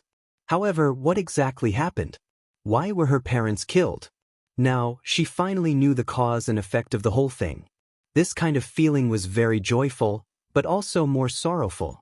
She was happy that she could finally enter her parents' lives and understand some of the stories that happened when they were alive. The sad thing was, it was as if they had come back to life in their own memories and died all over again. He wanted her to suffer the pain of losing a loved one again. Cardiac-shattering roar. Lu Chaoga's father, Lu Mingtu, was a typical technical talent. His greatest achievement in life was opening Pandora's box with his own hands. At that time, the box was only half open, but his good friend and business partner, Qiang Longtan, couldn't wait to cash in on the huge profits. He wanted to turn the Rubik's Cube into a scythe of death that harvested flesh and blood and a criminal helper that bombed civilians. Lu Mingtu didn't want his hands to be stained with blood. He was more inclined to commercialize the Rubik's Cube technology, bringing a better and more convenient life for people all over the world. The two of them had a conflict over the future development of the company, and the confrontation became more and more intense. The gap between the two friends grew deeper and deeper. In the end, Lu Mingtu didn't want his brother to turn against him, so he took the initiative to compromise and proposed to split Longtu into two, one for civilian use and the other for military use. Qiang Longtan thought that Lu Mingtu had evil intentions towards Longtu Group, so he asked Lu Mingtu to go on a vacation and relax. They would discuss the division of the company when he came back. Of course, Lu Mingtu and his wife would never be able to return from that country in this lifetime. This was the truth behind Qiang Longtan's murder of Lu Mingtu. It turned out that many years ago, her father had done the same thing as her. The difference was that her father failed and paid with his life. She succeeded, but she also paid with her life. Qiang Longtan stared at Lu Chaoga, whose face was full of tears, and said sarcastically, "What's even more ridiculous is that what Lu Mingtu insisted on preventing in the past was now accomplished by his own daughter. He didn't allow me to commercialize the Rubik's Cube technology, but he couldn't see his own daughter commercialize the Rubik's Cube with his own eyes. Lu Mingtu, if you still have a spirit after your death, shouldn't you open your eyes and take a look? Look at the surprise your good daughter has brought you. Do you regret it? Regret being an idiot and a jerk. All smart people know that the Rubik's Cube can only be used for military purposes to maximize the benefits, but you just don't allow it to appear? The Rubik's Cube technology was indeed commercialized for military use, but it wasn't because of Lu Chaoga's own intentions. A world-leading energy product like the Rubik's Cube had to be strictly controlled by the country. Originally, the country had proposed to buy or invest in it, but in the end, the old master of the Qin family stepped in and suppressed the matter. However, old Master Qin also agreed to a condition of the country. The Rubik's Cube technology would become the most loyal and powerful backing of the armed country. After the establishment of Chaoyan technology, Lu Chaoga signed a cooperation contract with the military. The contents of the contract were confidential, but the Underground Research Institute of Chaoyan Technology did have a few more studios working hard in the direction of military development. Qiang Longtan must have thrown a pawn into the Underground Research Institute of Chaoyan Technology, so it was understandable that he knew some of the situation. Old Jiang. A middle-aged man walked in and saw Qiang Longtan holding Lu Chaoga's neck with all his might. He quickly ran over and pulled him away. Old Jiang, don't be impulsive. We haven't gotten what we want yet. What if you strangle her to death? Wouldn't you have worked hard for nothing? Under the man's dissuasion, Qiang Longtan finally let go of Lu Chaoga's neck. Phew, Lu Chaoga's face was purple and red, and she gasped for breath. Just now, her consciousness had become blurred, but tears kept coming out of her eyes, as if she was very sad and sad. Qiang Longtan's hand loosened, and the expression on his face changed. He returned to his usual appearance of a kind elder, took out a handkerchief from his suit pocket, and handed it over. He said, "I'm sorry, I was too impulsive. Wipe your tears, the past is the past. We still have to look forward." Lu Chaoga didn't take the handkerchief from Qiang Longtan. She thought it was dirty. She wiped the corners of her eyes with her sleeve, and the tears naturally stopped. She didn't like to cry. She felt that crying represented vulnerability, compromise, and all the emotions she didn't want to show to others. Qiang Longtan looked at Lu Chaoga and said with a smile, "I don't want to kill people either. I can't kill anymore. I killed your parents, killed your aunt. If I kill you too, wouldn't that be the extermination of your family? I don't believe in ghosts or gods, and I don't believe that bad people will go to hell after they die, but people should try their best to do good deeds. So, Chaoga, you're a smart girl. Don't make things difficult for me, okay?" Lu Chaoga smiled. She was really amused by Qiang Longtan's words. How could a cruel, bloody, and demonic scumbag say that people should try their best to do good deeds in life? Where was the virtue he had accumulated, and where was the goodness he had done? Qiang Longtan smiled as well. He looked at Lu Chaoga and said, "Don't you find your Uncle Jiang funny?" "I know what you want," said Lu Chaoga. "But I can't give it to you. I won't give it to you." Knowing the truth, Lu Chaoga wanted nothing more than to eat his flesh and drink his blood. Of course she wouldn't give him the Rubik's Cube. That's too irrational. Qiang Longtan shook his head and sighed. The middle-aged man who was standing next to them walked over and looked at Lu Chaoga. "Miss, you can't be emotional. Isn't it too much of a pity to end your youth like this?" Lu Chaoga looked at the middle-aged man and found him familiar. "Jiang Fengxing." The middle-aged man smiled. "You haven't seen me before. But you should know my daughter, Jiang Shangxin." Lu Chaoga nodded and said, "I understand. I understand everything." Qiang Longtan and Jiang Fengxing from the Jiang family appeared at the scene of her kidnapping. What else couldn't she understand? She knew that the Jiang family and the Jiang family were in cahoots, and now it seemed that the relationship between the two families was indeed unusual. "It's good that you understand. I'm just afraid that you don't understand." Jiang Fengxing didn't try to hide it. "You'd better listen to your Uncle Jiang. He's at his wit's end now, so he'll do anything." Driven to a dead end? Lu Chaoga looked at Qiang Longtan. Why would he be desperate? The Jiang family was one of the 4 major families in Huaqing.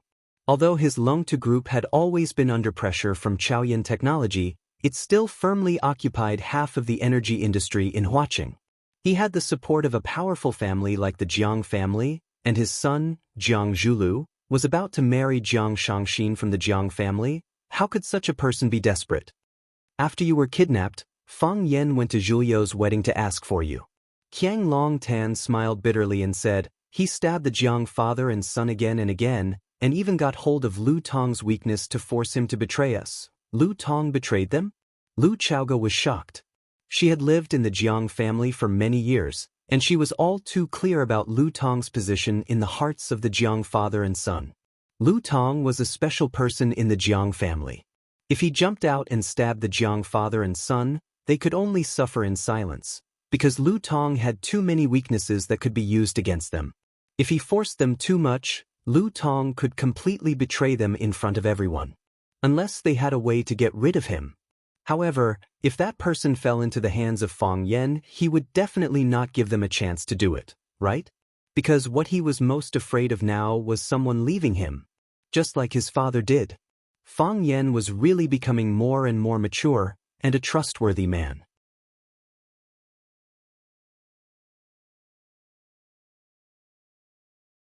Chapter 464. Today was supposed to be the day of Zhu Lu and Shangxin's wedding, but Fang Yan made a scene at the wedding venue. He insisted that we were the ones who kidnapped you, and Lu Tong came out to add insult to injury. I have to say, it was a vicious move. Qiang Longtan patted his chest and said, "A sword pierced through my heart." The wedding was ruined, the guests left, the Jiang family's reputation was ruined, and we became the laughingstock of the world. We were like stray dogs. I know you are interested in what happened after that, so I told you about it to make you happy. I can't help but admit that the man you've chosen is indeed better than Zhu Lu. Zhu Lu's life was too comfortable all these years, and I was there to protect him. He was not mature enough, and his methods were not vicious enough. It's okay, he is still a young man and he still has a lot of room to grow. After experiencing this, I'm sure he'll comprehend some things. The Jiang family is finished, and so are we. Everyone says that a cornered dog will do something desperate, but what can a person do when they are desperate? I don't know either. I really don't know. Anyway, your father wanted to split up Longtu with me, so I got someone to kill him. Now that your man, Fang Yan, has taken everything away from us, only the Rubik's Cube can save me, our reputation, and our reputation. Let us become a powerful force in Huaqing again, and let those who belittle and laugh at us look up to us again. Chaoga, give me a hand, and give me the Rubik's Cube? With the Rubik's Cube, Uncle will be able to regroup and achieve great things. When that time comes, you will be proud of me. I want you to die immediately. Lu Chaoga stared at Qiang Longtan and said. She had never hated someone so much, and she had never wanted someone to die so much. He had done so many evil things and killed his closest family member, but he spoke to her in such a careless tone, asking for something that didn't belong to him in the first place. He didn't care about his past at all. He had only killed one person and he could kill again. He had only done some shameful things and he could do it again. But what could he do? He was more venomous than a poisonous snake and more vicious than a ferocious tiger. It was uglier than the ugliest creature in the world. Listening to Lu Chaoga's hatred and curses, Qiang Longtan laughed out loud. Qiang Longtan turned around, looked at Jiang Fengxing and said, Fengxing, these young people are braver than us. The older we get, the less courage we have. The more you live, the more regressive you become. That's because we care about too many things. Jiang Fengxing took out a cigarette from his pocket and put it in his mouth. If you care about too many things, you won't be willing to die. Since we don't dare to die, then let others die, Qiang Longtan said with a smile. Why don't I get my little friend to bring them here? It's all up to you. Jiang Fengxing smiled and nodded. He clapped his hands, and the Lord God walked over with a woman upside down. He held the woman's arm in one hand and her ankle in the other. She did not look gentle at all. Bam! The Lord God threw the woman on the floor, then walked in front of Lu Chaoga, looked at her with a silly smile, and kindly reminded her, give them the Rubik's Cube. Otherwise they'll really kill you. I'm also a woman, so I can understand the difficulties of being a woman very well. Woman? Lu Chaoga looked at the Lord God with a confused look. He had a rough face, a thick beard, and a sturdy body that looked mighty and domineering. When he moved, he looked like a small mountain. The Lord God is a woman? Lu Chaoga finally understood why the Lord God said that he didn't like women several times when he was chatting with her. She finally understood why a kidnapper would spout so much nonsense out of the blue. Women. The Lord God patted Lu Chaoga's face and said, take care of yourself. Twisting his chubby butt, he elegantly walked to Jiang Fengxing and stood still beside Jiang Fengxing. Jiang Fengxing put his arm around the Lord God's shoulder. The Lord God very gently took out a lighter from his pocket and helped Jiang Fengxing light the cigarette, then said in a sweet voice, you're allowed to smoke only this one. Otherwise, you're not allowed to kiss me. Jiang Fengxing laughed and said, fine. I'll listen to you and only smoke this one. As he spoke, he hugged the Lord God tighter in his arms. The Lord God giggled and rubbed his sturdy body against Jiang Fengxing's chest. The two looked at each other in the eyes. Lu Chaoga turned her face away, not daring to look again. These kidnappers didn't look like kidnappers at all. After such a fall, the woman on the ground slowly woke up. And Jing, the assistant who was kidnapped with Lu Chaoga. She saw Lu Chaoga sitting on the iron bed and hurriedly shouted, boss. She rushed in the direction of Lu Chaoga, but was kicked out by Qiang Longtan. And Jing's body retreated and then heavily hit the iron table in the middle of the room. Qiang Longtan slowly walked over. When Jing was about to get up, he grabbed her hair and pressed her body against the table again. Qiang Longtan's body was on top of Jing's body. He looked at Jing's pretty face at close range and asked with a smile, are you afraid? Let me go. Jing struggled desperately. But how could her strength be greater than Qiang Longtan's? No matter how hard she tried, She couldn't lift Qiang Longtan's body from her chest. Your life is not in my hands, but in Lu Chaoga's hands. Beg her. As long as you are willing to beg her, she will plead for you. I will let you go. You won't die. Qiang Longtan tightened his grip on Njing's hair as he roared, beg her, quickly beg her. Don't even think about it. Njing's hair was pulled off, but she still gritted her teeth and persisted. Very good. You're as stubborn as your boss, Qiang Longtan said with a smile. He took out a knife with his right hand and cut off the hair in his hand. Swish, swish, swish. His right hand brandished the knife randomly, and Njing's long hair quickly turned into a hedgehog's head. It was like cutting chives with a kitchen knife. It was messy and messy. Njing screamed in shock, but she couldn't escape Qiang Longtan's grasp. Lu Chaoga was just about to jump off the bed to help Njing, but before she could do so, bang! A dagger was stabbed into the bedding between her legs. It was less than a centimeter away, and the dagger could have pierced into her calf bone. The chief god glanced at Lu Chaoga and said in her sweet voice, Don't move. Don't move. I can't guarantee that I'll stab so accurately every time. Lu Chaoga panted heavily as she sat motionlessly on the spot. Qiang Longtan pressed down on Njing's head and raised the dagger to stab down. He said, There's an art in the western regions called scalp painting. I've admired it for a long time, but I've never had the chance to see it. An old friend told me that he saw with his own eyes a foreign monk painting a blood-bathed peony on his scalp. Today, I'll paint a painting on your scalp. What do you think I should paint? Njing couldn't answer, and her cries became even more tragic. Painting on the scalp? Just the thought of it made one's hair stand on end. Stuff. Lu Chaoga shouted. The tip of the dagger in Qiang Longtan's hand had already sliced through Njing's scalp. Blood dripped down the dagger, making for a shocking sight. The dagger in his hand stopped as he looked at Lu Chaoga and asked, I knew you were a good child. You're cruel to yourself, but very kind to others. But did you agree to give me the Rubik's Cube? Didn't you want to try painting on your scalp? Lu Chaoga looked at Qiang Longtan and said, Paint on my head. It's more convenient if I don't move. Qiang Longtan hated the words unafraid of death. However, he had to admit that such people really existed. For example, Lu Chaoga in front of him. Qiang Longtan rejected Lu Chaoga's request and said with a smile, Chaoga, I'm not joking with you. I'll really kill her. I know you're not joking, Lu Chaoga said. You'll definitely kill us. Whether I say it or not, you won't let us go back alive. The moment you appeared in front of me with your true faces, I knew we wouldn't be able to live.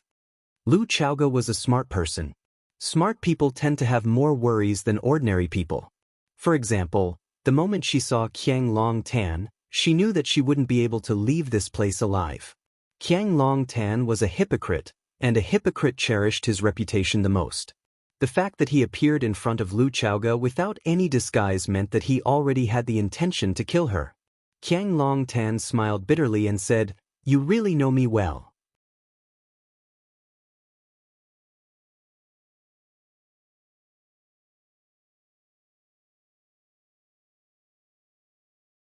Chapter 465.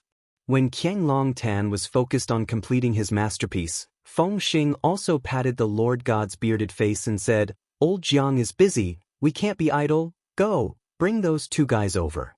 Since Miss Lu likes acting so much, let's also add some fun to her. The Lord God laughed and said, That will be lively. He turned around and quickly returned with two men in black who were tied up tightly. He threw the two men in black on the ground, letting them struggle and twist. The rope was made of high-tech fiber. The more intense the resistance, the tighter the binding. These were Lu Chaoga's driver Xianxia and bodyguard Bookworm, both of whom were also kidnapped with Lu Chaoga. The driver Xianxia was still trying, and Bookworm stopped moving after a little testing. Before having the confidence to break out in one fell swoop, try not to do anything suspicious. If the opponent is angered, it is likely to bring danger to your own life. The Lord God stepped on the driver Xiangxiang's back with one foot and asked with a smile, What? Are you afraid of death? Do you want to live? The driver did not respond and struggled even more fiercely. The Lord God looked at Lu Chaoga and said with a smile, "You see, he wants to live, but in the end, he will die because of you." The Lord God patted Xiang's head that was desperately trying to raise and sighed. "Who told you to be a nobody? The fate of a nobody is just a way to be cannon fodder. It has been like this since ancient times." The Lord God's knees bent slightly and the sharp blade in his hand stabbed down. Screech! The sound of the sharp blade cutting through flesh was heard. The dagger with 21 barbs stabbed into the driver Xiang's back. Xiang's raised head paused in midair for 2 seconds and then fell down heavily. His body twitched violently on the floor, and his mouth vomited large mouthfuls of bright red blood. Screech! The Lord God pulled out the dagger from Xiang's body without hesitation. The barb brought out pieces of meat and a pool of blood. The Lord stretched out his finger and gently scraped a drop of blood on the blade. He put it in his mouth and sucked it. He turned to look at Lu Chaoga and said, "Look, you killed him. No matter what, this is a human life." Xiang's back was bleeding, and Lu Chaoga's heart was bleeding. She had experienced such a scene countless times, and every time she experienced it, she would feel a deep sorrow that was hard to suppress. Humans were not animals, so why did they have to kill each other? That taciturn but loyal driver, what crime did he commit? For the sake of profit, they could casually take away other people's lives. "You will get what you deserve," Lu Chaoga said through gritted teeth. She bit her tongue, and her mouth was filled with the sweet taste of blood. She had purposely bitten her tongue. That was the only way she could remain rational and clear-headed. "You will all die a horrible death. That's a matter for the future," the Lord God said with a smile. "I said I like to kill. But you didn't believe me. Look, my interest is now completely aroused by you. What game is more addictive than this?" The Lord God walked up to the bookworm and stepped on the Lord God's chest with 1 foot like before. He said, "I just pierced his heart from the back. This time I will stab you through the heart from the front. While you look at me, let me stab you through the heart. At that time, you are not completely dead, and your brain can still stay awake. I will pull out the knife when you look at me, and then you can hear the sound of rustling flesh and the knife rubbing against each other. Have you used a knife to cut a piece of paper? Have you used a knife to cut tofu? Yes, that's the sound. These are all my leftovers," the Lord God said. "Do you have any new tricks?" The Lord God looked at the bookworm's calm eyes, smiled and nodded, and said, "I almost forgot. You are different from them. You used to be brilliant, the king of the mercenary world. The king of soldiers returned and became a dog of the Qin family, but I still respect you. Tell me, how do you want to die?" The bookworm thought about it seriously and said, "When I was in North Africa, I often played a scarecrow game with people. You would stab people with knives, and the one who could stab the most and still survive was the winner. The person with the most knives was the final winner, the scarecrow. When I played before, I was the winner every time. My highest record was 412 knives. However, I used to be the stabber and never had the chance to become a scarecrow. Why don't you help me today?" The Lord God's face was full of excitement, and his eyes glowed with excitement.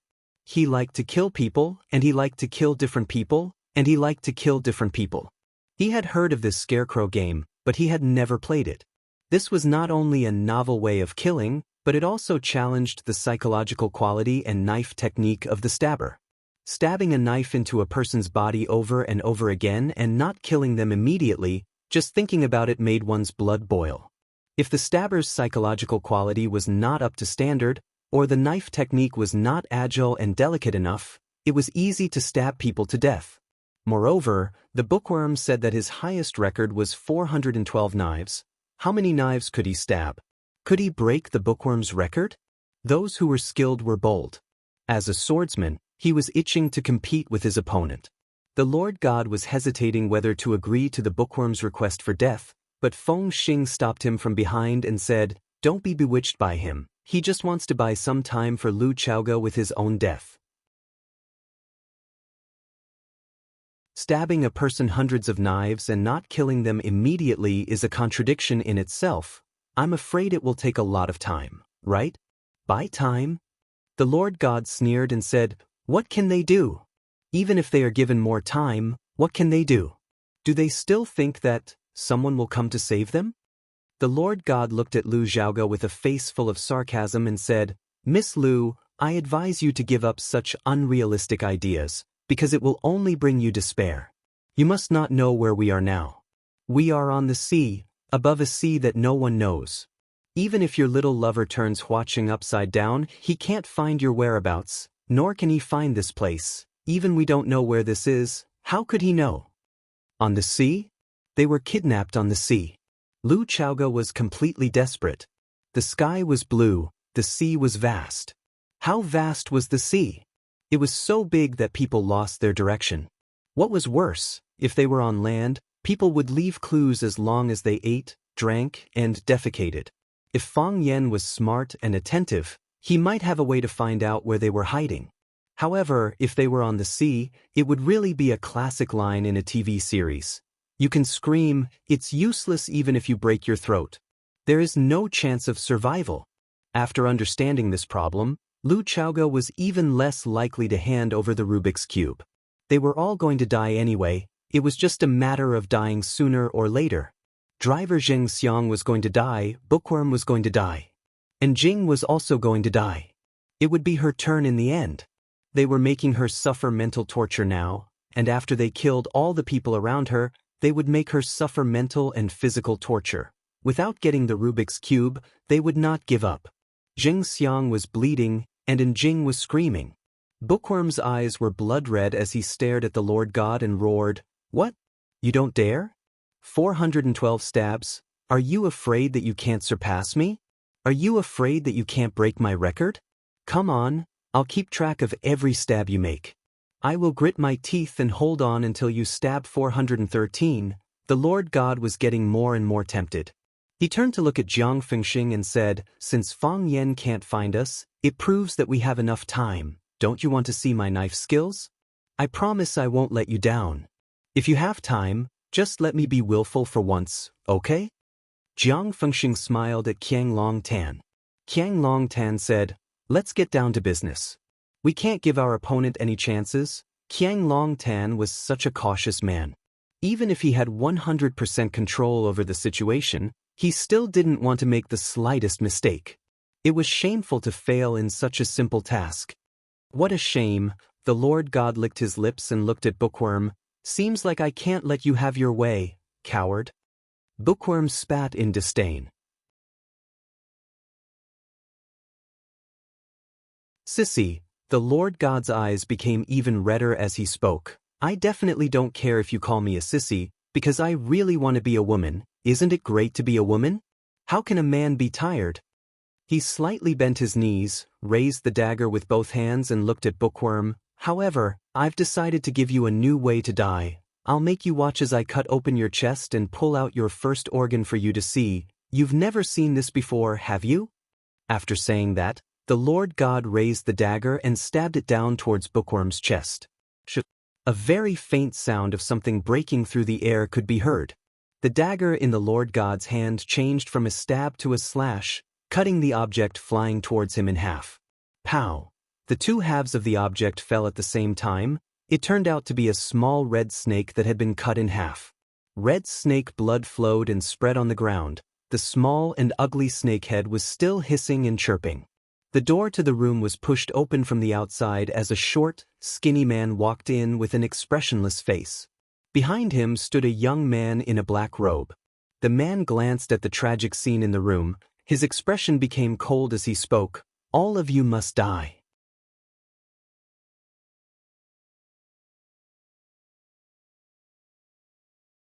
Chapter 466. The red heart snake's tail was still wriggling, slapping the cabin board. Other than that, there was no other sound. Fang Yan's sudden appearance made the bustling room suddenly quiet down, so quiet that a pin drop could be heard. Why did Fang Yan come?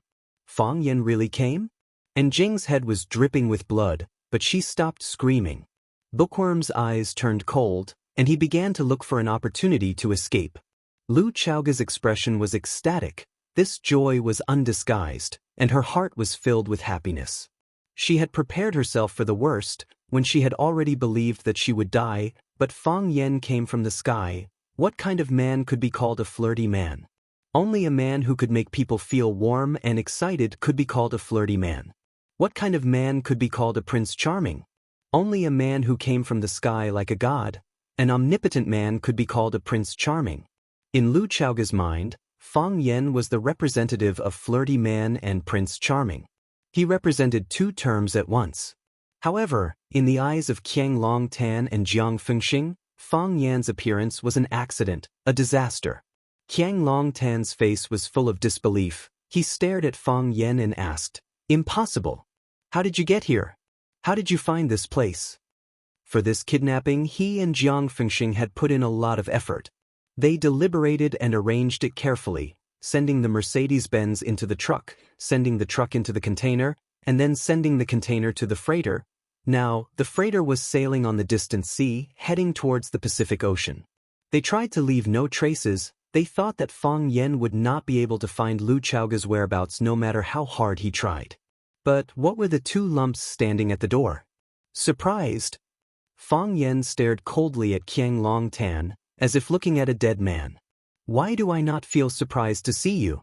I don't feel surprised at all, but you are too disgusting." "You knew it was me?"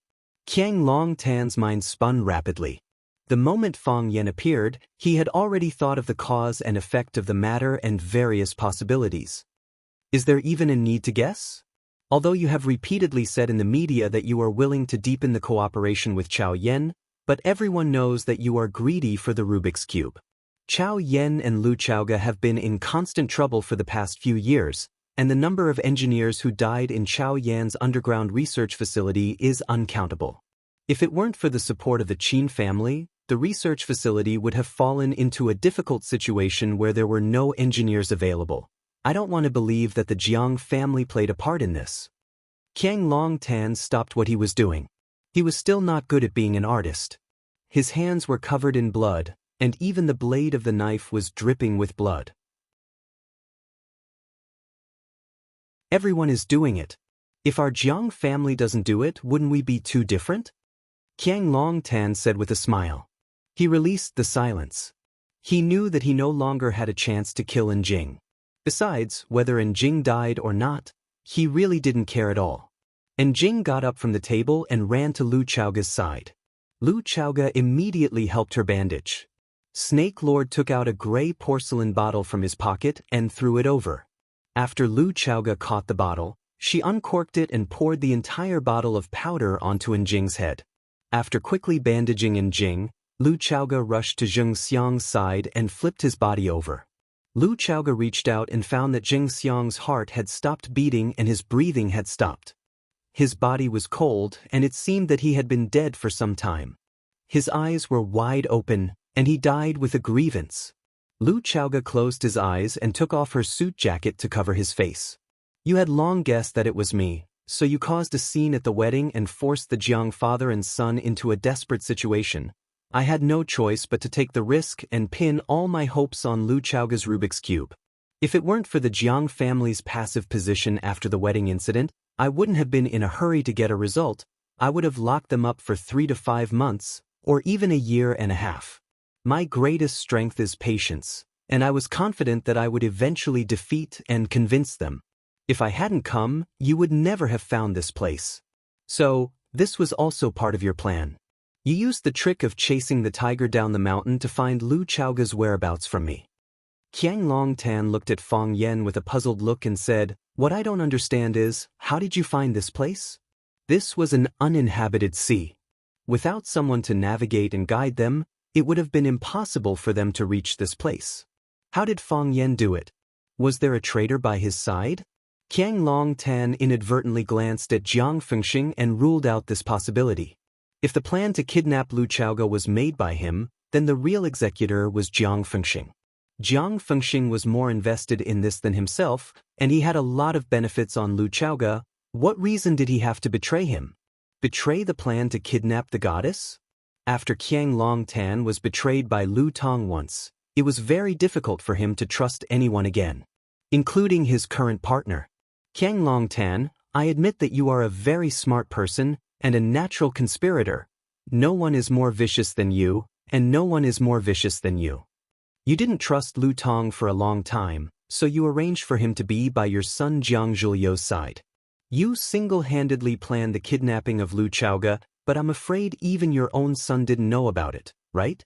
Qiang Long Tan, in this world, having no one to trust, is it very sad? Lu Tong knows too many secrets.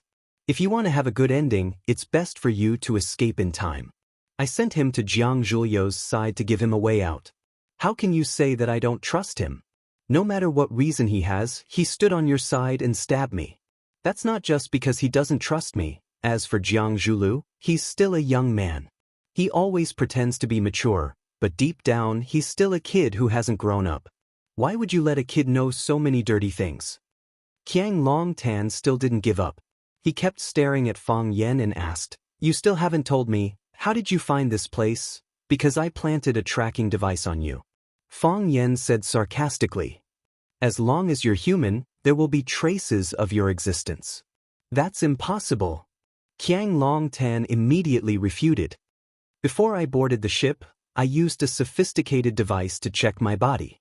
I don't have any suspicious objects on me. We're confident about that. Who said the device can definitely detect you?" Fang Yan sneered. The Snake Lord whistled. A hair-thin black snake crawled out from Qiang Long Tan's hair. It coiled up in the middle of his hair, blending in with his hair. It was hard to distinguish with the naked eye. If it didn't pop out to look around, you'd only see it as a slightly thicker strand of hair. Fang Yan was worried about Lu Chaoge's kidnapping. On one hand, he sent people to ask around for Lu Chaoge's whereabouts. On the other hand, he and Qin Ying and the others used the elimination method to analyze who was the most likely suspect. Fang Yan used one night to look through all the information on the crises that Chao Yan and Lu Chaoge had encountered in the past 3 years. Finally, he locked onto the Jiang father and son. At this time in Huaqing, there was a huge conflict of interest. Furthermore, there were only a few people who had the ability to kidnap Lu Chaoge without anyone knowing. The Jiang father and son were the biggest suspects. Therefore, Fang Yan caused a ruckus at Jiang Zhuliu's wedding, forcing the Jiang father and son into a dead end. Then he formed an alliance with Lu Tong, giving the Jiang father and son the deepest and most painful stab. When Fang Yan left with Lu Shu and Lan Shanggu, it was the same as taking away all the Jiang family's energy and spirit. His skeleton was also shattered with a single slap. Qiang Long Tan was eager for revenge, so he could only seek revenge from Lu Chaoge, who was already held hostage by him. At the wedding venue, when Jiang Long Tan jumped down from the stage and wanted Fang Yan to punch and kick him a few times, the two of them were very close to each other, giving Fang Yan an opportunity. He flicked the blind black dragon, who could communicate with the female snake through ventriloquism, into Qiang Long Tan's hair. Any tracking device could be detected by more advanced detection devices.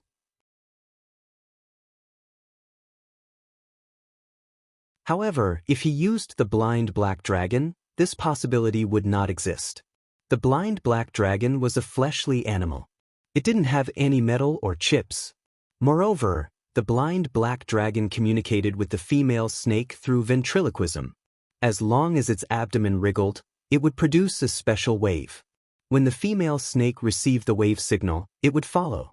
After Fang Yan placed the blind black dragon on Qiang Long Tan, he ordered Snake Lord to monitor him closely. Sure enough, Qiang Long Tan didn't make them wait for too long. When the whole world thought he would close his door to heal, he slipped out of the house in the middle of the night in disguise. When he arrived at the port and was about to board the ship, Fang Yan had a rough idea of where Lu Chaoge was going. However, the sea was vast. It was easier said than done to find a person or a ship on the surface of the sea.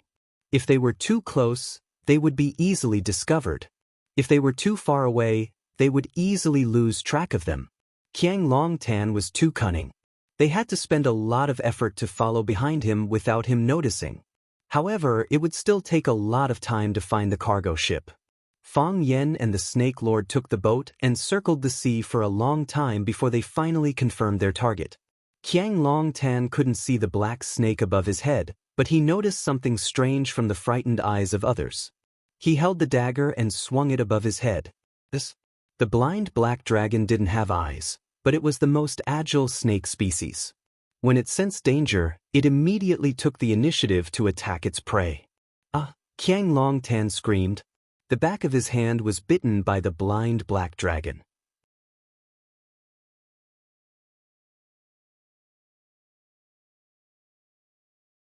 Chapter 467.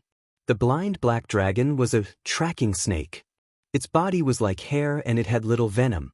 Its toxicity was slightly stronger than that of ordinary snakes, but it was far less deadly than the other snakes raised by the Snake Lord. At first, Qiang Longtan only felt that the back of his hand had been pecked by a poisonous snake, and a small red spot appeared on it, like a mosquito bite. Soon, the spot began to slowly expand into a purple-red bruise. With this bruise as the center, the surrounding skin and flesh quickly changed color. In the end, the whole palm turned pitch black, as if it had been dyed by ink. Qiang Longtan's expression was horrified. He looked at his palm and forgot to swing his knife again. After biting Qiang Longtan, the blind black dragon fell to the ground. Summoned by the female snake's aura, it took the initiative to rush in the direction of the Snake Lord. The black snake crawled silently along the Snake Lord's shoes and soon disappeared on the Snake Lord's body. They hadn't seen each other for a long time. Maybe he was already reunited with the female snake. A tuft of black hair scattered on the ground. It was Qiang Longtan who had felt the danger above his head and swung his knife down. The Snake Lord looked at Qiang Longtan coldly and said, "Don't move. Don't move. The more you move, the faster the poison will spread in your body. When this black spot spreads to your whole body, your organs will fail and your body functions will degenerate, you will rot and die." The blind black dragon was a tracking snake, and it didn't have strong attack power or strong venom. It tried its best to bite out and spray all the venom in its body, but it could only infect an adult's arm. As for the organ failure and body functions degeneration that the Snake Lord said, it was impossible for the body to rot and die. The smarter a person was, the more suspicious they were, and the smarter they were, the more afraid they were of death. After listening to the Snake Lord's words, Qiang Longtan didn't dare to move again.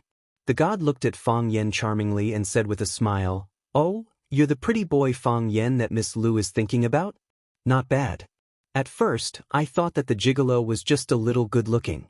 He had no ability and no sense of responsibility.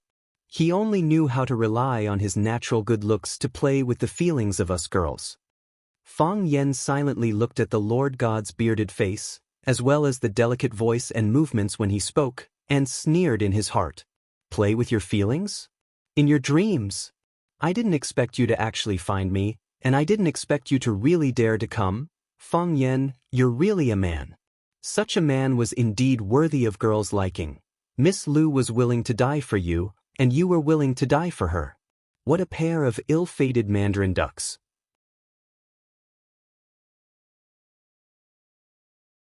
The fingers of the Lord God rotated gently, and the strangely shaped barbed dagger in his wrist spun one beautiful knife flower after another. Step by step, he walked toward Fang Yen and said, "I like to have a lover. Therefore, I will be very gentle to you." As the Lord God spoke, his body suddenly pounced towards Fang Yen. His feet stamped on the ground, and his burly body jumped high.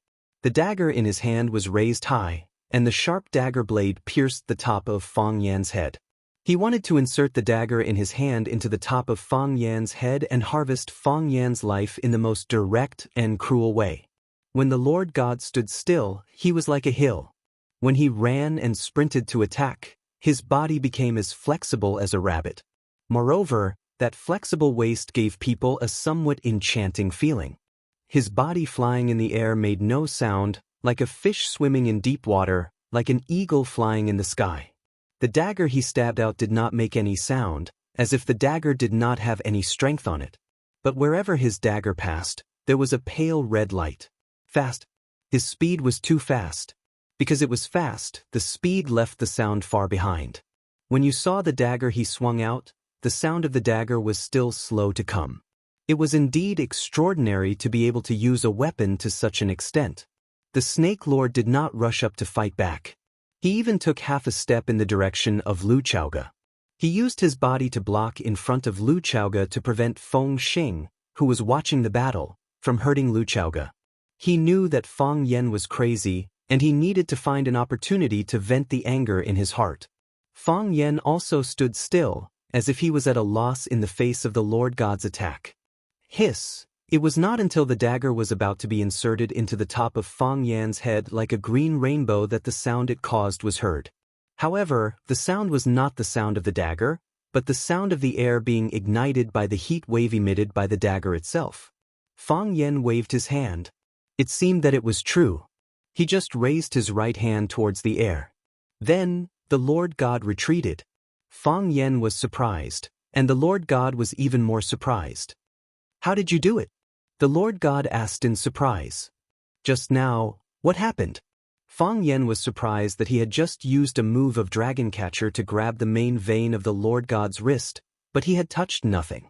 This was not a simple Dragon Catcher, but a Dragon Catcher when the heart of Tai Chi was spinning wildly and the Tai Chi domain had been fully developed. This move should be called Tai Chi Dragon Catcher. The Lord God was surprised that there was someone faster than him. Although the Lord God was burly, he was good at physical flexibility and agility. He learned tap dance from a professional dance teacher when he was a child, and he also participated in world-class tap dance competitions when he was a teenager. It was not until he was discovered by the mutants that he gave up dancing and became the current Lord God. The reason why the Lord God was nicknamed the Lord God was because his attacks were always successful. Within his attack range, no one could avoid his dagger. Just like the divine domain, he was the master of the domain. However, in the process of competing in speed in this round, the Lord God lost to Feng Yan. What he thought was a safe attack had failed. If he had not retracted his saber quickly, Feng Yan would have seized the meridians on his wrist, and he would have become a prisoner. The Lord God was proud, and he would not allow such a failure to happen to him. His fingers kept flicking, and the sharp dagger in his hand seemed to have a life of its own, making dazzling and wonderful knife moves one after another. The Lord God's big beard face stretched out, and he grinned and looked at Feng Yan and said, "Interesting. It's really interesting. No one could keep up with my pace before. I didn't expect to meet an opponent today. It's a pity. I've heard of your name for a long time. 3 years ago, you fought the Japanese sword god Chiba Hashirama at the top of One Sword Peak. I thought you were just undeserved and had been elevated by others. It's really a surprise to try it today. I want to apologize to you. You're not a pretty boy. At least you're not a good-for-nothing pretty boy." The Lord God licked his lips and made a greedy and bloodthirsty gesture. He bowed slightly and the dagger in his hand stopped spinning. He held the dagger upside down in his right hand, stared at Feng Yan with sharp eyes, and said, "Tai Chi? Is that the legendary heart of Tai Chi? Although I didn't know what happened just now, then try to take another move from me." The Lord God's body began to spin, spinning counterclockwise, like a top that could summon a hurricane. The strong airflow filled this narrow space. Qiang Longtan's hair was flying in the wind, and even the iron chair was rolled up by him. The Lord God's body turned and spun up. At the same time, he had turned into a vague shadow. Phew! The speed of the Lord God's rotation did not slow down, and he and his knife turned into a tangible but intangible shadow, bursting out with bright cold electricity. Around Feng Yan, he had turned 7 or 8 times in an instant. There were dozens of cold electricity in each circle, stabbing at Feng Yan's body from any possible or impossible angle. Wind Shadow Knife Technique? Feng Yan was secretly surprised that the Lord God's Wind Shadow Knife technique had reached a high level. The naked eye could only catch the shadow of the wind, but could not see the real trace.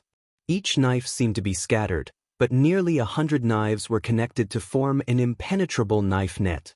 A knife was connected to a knife, and a ring was connected to a ring. It made people's bodies tense and their hearts depressed. Killing array. This was the power formed after the great success of the knife technique, killing with array. As long as you entered the array, there was no place to hide. However, he smiled coldly and said, "You actually dare to show off in front of me with your weak wind shadow saber technique? Who gave you such confidence?" The Lord God's voice came out of the tornado and said, "When I kill you, you will know where my confidence comes from." Fang Yan's words completely angered the Lord God. He spun faster, and the frequency of his knife was higher. Every knife stabbed at Fang Yan's vital points. Fang Yan's eyes were tightly shut, and he stood there without moving. He was waiting for the Lord God to show his true body.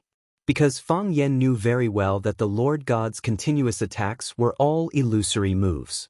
The real killing move had not appeared yet. The Lord God was looking for the best gap, and Fang Yan was also looking for an opportunity to break the enemy. Fang Yan seemed to be impatient and reached out to grab the black shadow. Chirp. The wind stopped, and the Lord God's body finally appeared. He finally waited for the opportunity and stabbed at Fang Yan's chest. One-hit kill. Whoosh. Fang Yan lightly stretched out his hand. As if waiting for 1,000 years, his hand just happened to block the Lord God's attack route. He reached out and grabbed the Lord God's arm in the palm of his hand. "You all deserve to die," Fang Yan said coldly. He really hated these scumbags. Gotcha. Fang Yan used his strength and directly broke one of the Lord God's arms.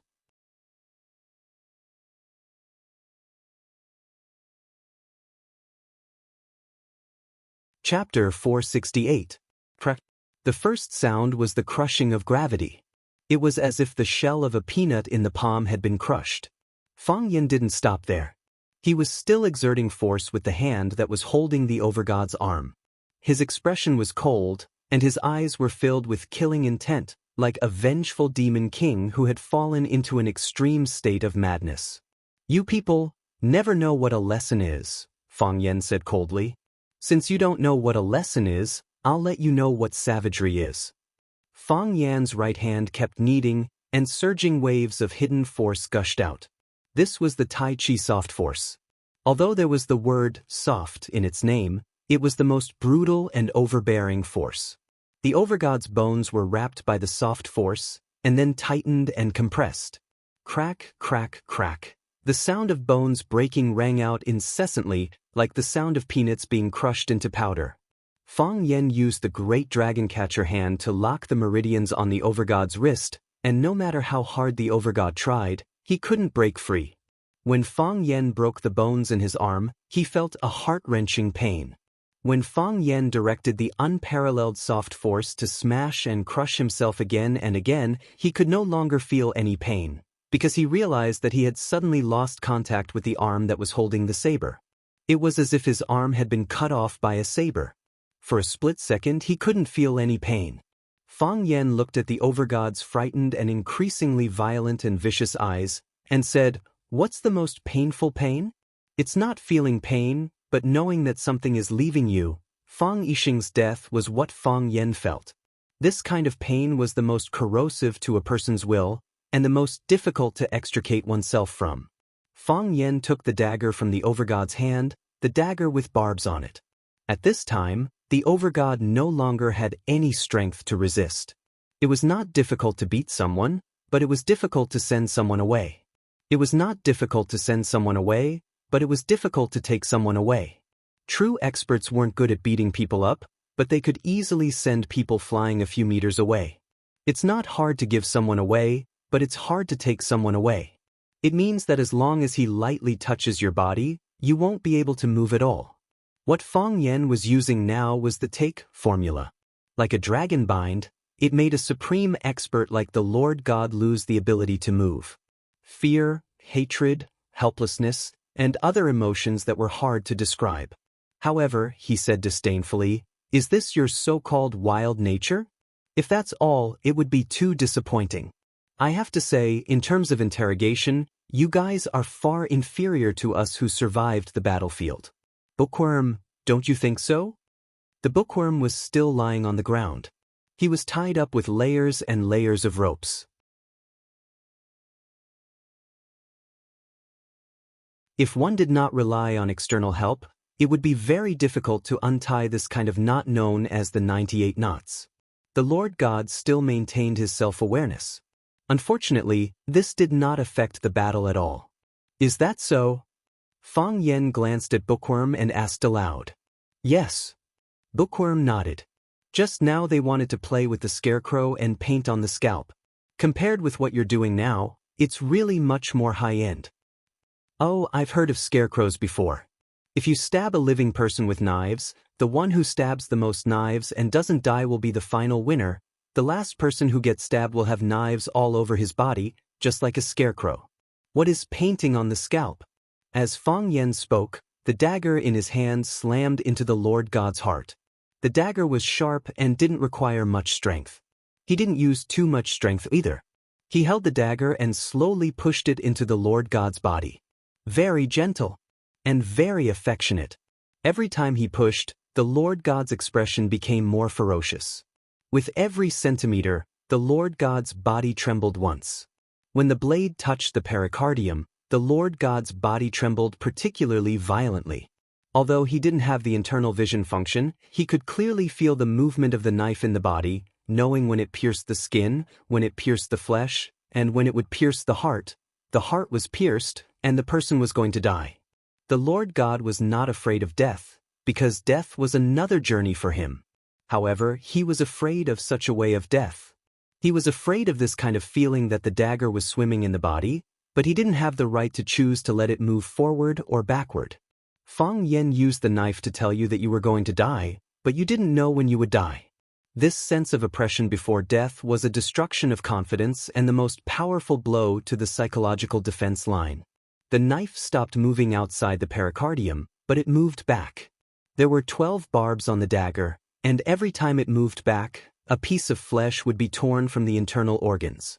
The twitching was also very slow, so that the Lord God clearly felt the pain of his limbs being cut by him.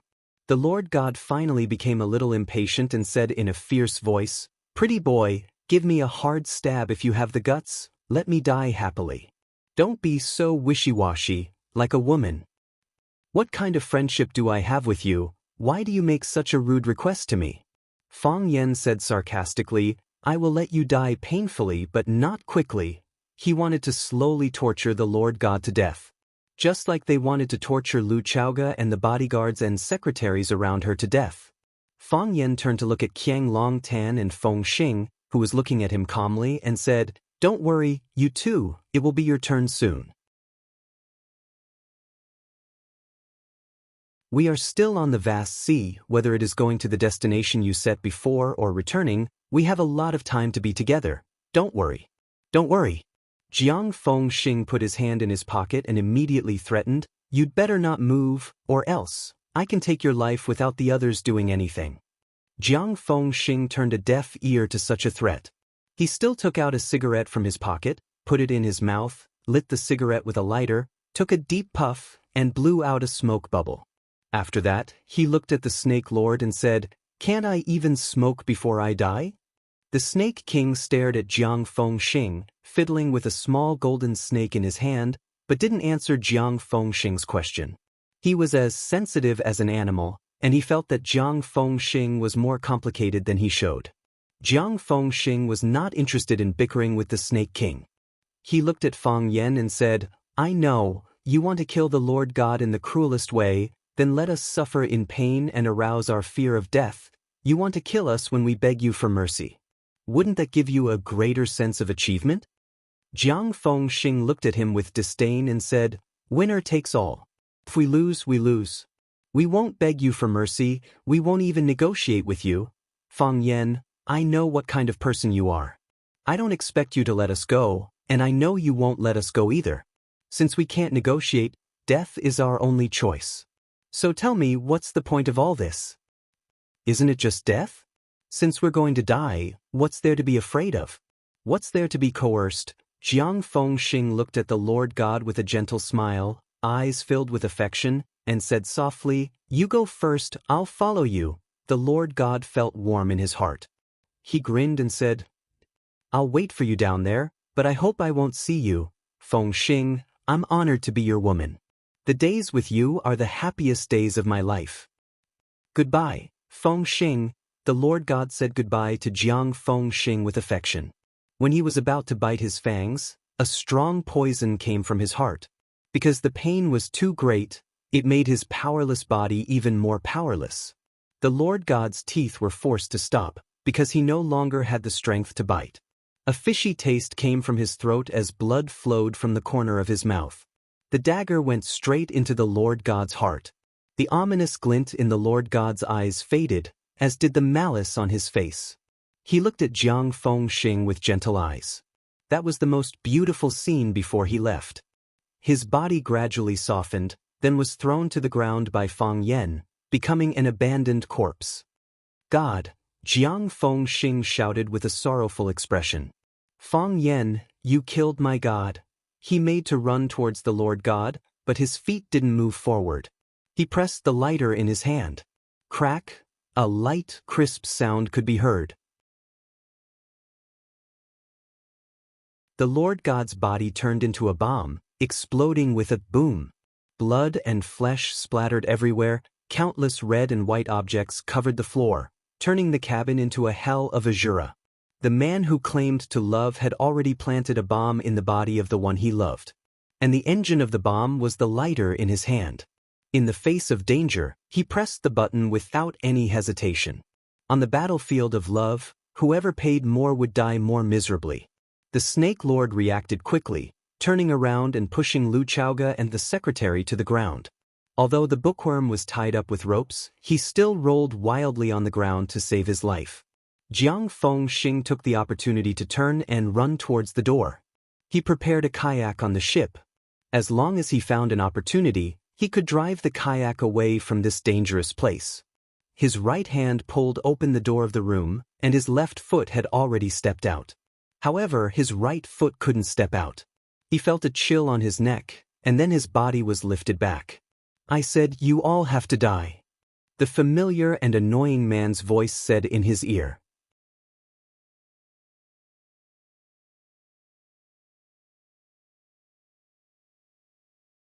Chapter 469.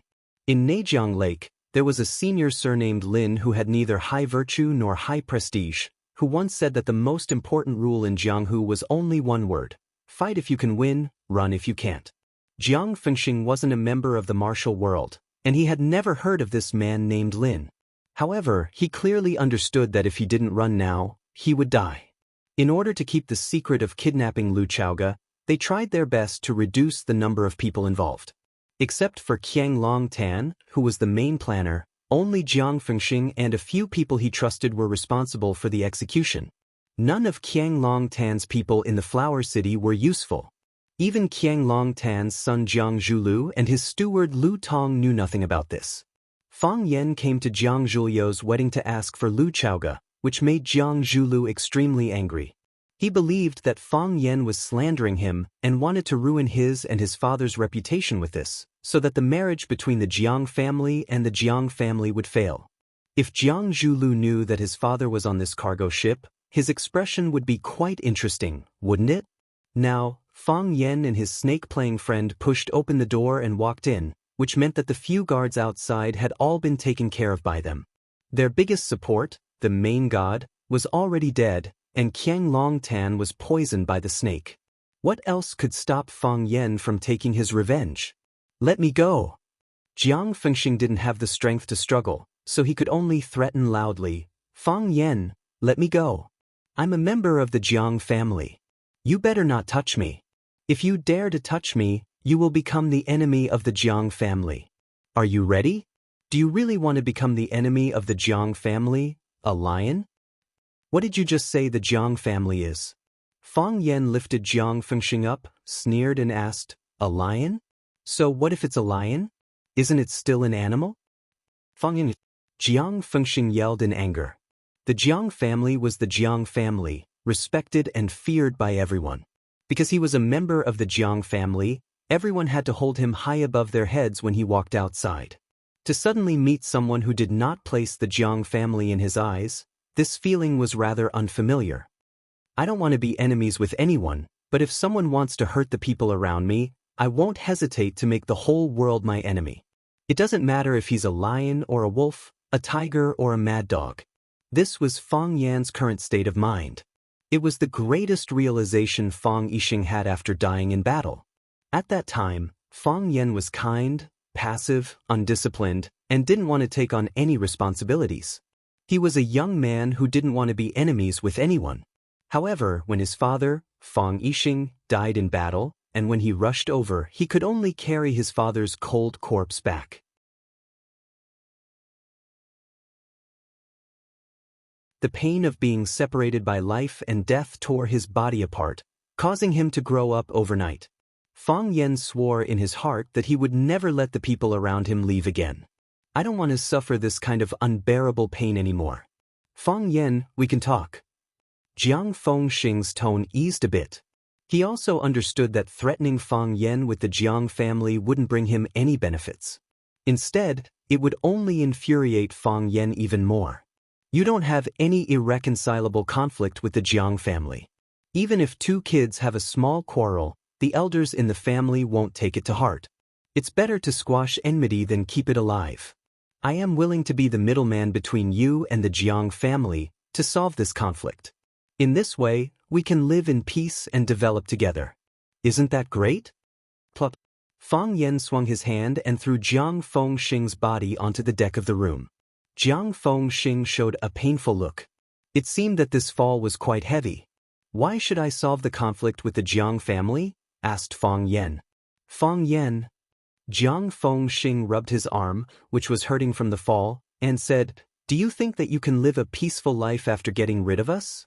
Do you think that Dragon Pool and I are the only ones who are interested in the Rubik's Cube? You can ask Lu Xiaoga, you can ask herself. In these few years, how many times has she been in danger? How many assassination attempts has she been through? Are we the only ones who did it? Fang Yan, you have underestimated the attraction of the Rubik's Cube and your current value." Looking down at Jiang Fengxing, Fang Yan continued, "Therefore, I should keep you alive and ask you to help me talk to the Jiang family so that we can bury the hatchet. If I'm smart, I will also offer a part of Chaoyan Technology's shares to them. In this way, the Jiang family won't be interested in me anymore. With the protection of the Jiang family, the others who are interested in me will have to be more cautious. Am I right?" Jiang Fengxing threw a sharp glance at Fang Yan and said, "Chaoyan Technology has 3 major shares, and the Qin family has a great interest in them. With the Qin family, a true god, we don't need to be afraid of anything. However, it's easy to dodge a spear in the open, but hard to defend against a stab in the dark. One more friend, one more way out. You can be friends with the Qin family, but that doesn't mean you have to be enemies with the Jiang family. That won't do you any good. Chaoyan is developing fast, but it's not a good thing to be controlled by others. Besides, even if you can make billions, you have to make sure that you are healthy, and healthy, so that you can enjoy it. Am I right?" Fang Yan looked at Jiang Fengxing with a meaningful smile and said, "I understand what you just said. You are still threatening me, aren't you?" "Fang Yan, I am not threatening you.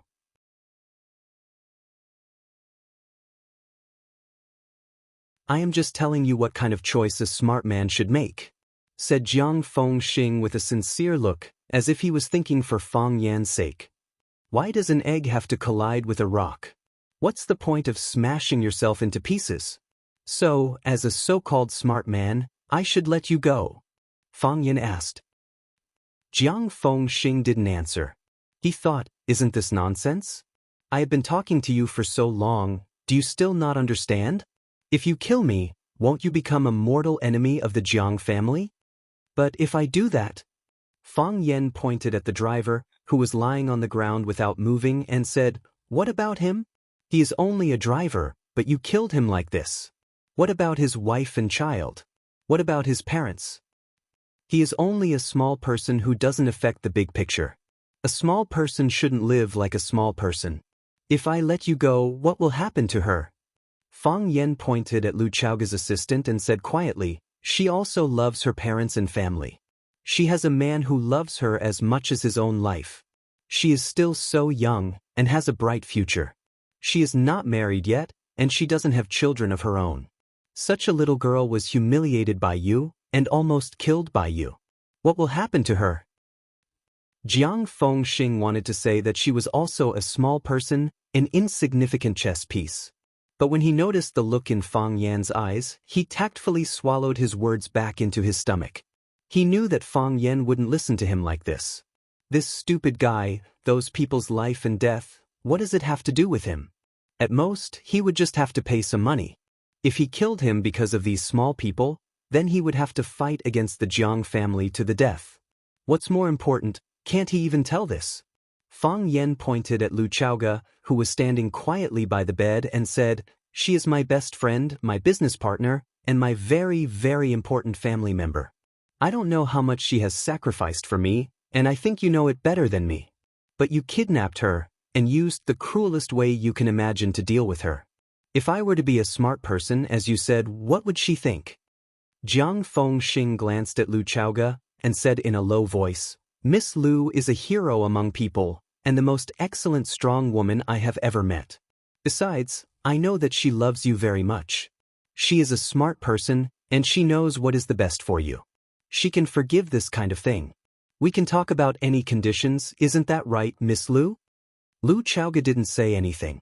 Since Fang Yen was already here, everything would be decided by him. If Fang Yen said that they should be released, she would think that Fang Yen was mature, steady, and considerate of the overall situation. If Fang Yen said that they should be killed, she would think that Fang Yen was a man who could distinguish kindness and hatred clearly, and was loyal.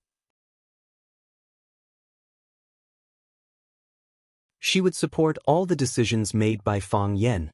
She thought it was reasonable. "I won't forgive you," said Fang Yen. "I never believe that negotiations can solve conflicts, because new conflicts will arise after negotiations. If you throw a piece of meat to the wolf will turn around and walk away. But when the piece of meat in its stomach is gone, it will come back to you again for a new piece of meat." Fang Yen stepped on Jiang Fengxing's calf bone and said, "The best way to solve conflicts is to make it lose the courage to come back and ask for a fresh piece of meat." Fang Yen suddenly put forth his strength. Crack. A clear cracking noise came, followed by Fengxing's extremely suppressed howl. Blood veins bulged on his forehead. One of his calves had already been broken by Fang Yen, and the bone inside was broken. Fang Yen didn't take his foot back just because Fengxing's calf bone was broken. Instead, he slightly rotated his foot and released strong streams of earth brocade power. Puff, puff. Popping noises could be heard without an end. Jiang Fengxing's broken calf bone was suffering from the second wave of earth brocade power. Under the great attack of earth brocade power, the hard bone was crushed into puddles of powder. "Fang Yen!" Jiang Fengxing roared Fang Yan's name, but eventually he couldn't say the rest of his words. Then he directly fainted. Fang Yen looked at Jiang Fengxing, who had fainted, and said in a low voice, "If you want to be a bad guy, you should have the awareness of being a bad guy. You do everything you can. When your lives are threatened, you try to solve problems through negotiation. That's not good. It's not fair to the good guys." Fang Yen moved his foot to the other leg of Fengxing, crushing the bone of Fengxing's calf into bone powder just like what he did just now. After that, he slightly sighed in relief and said, "I'm a good man."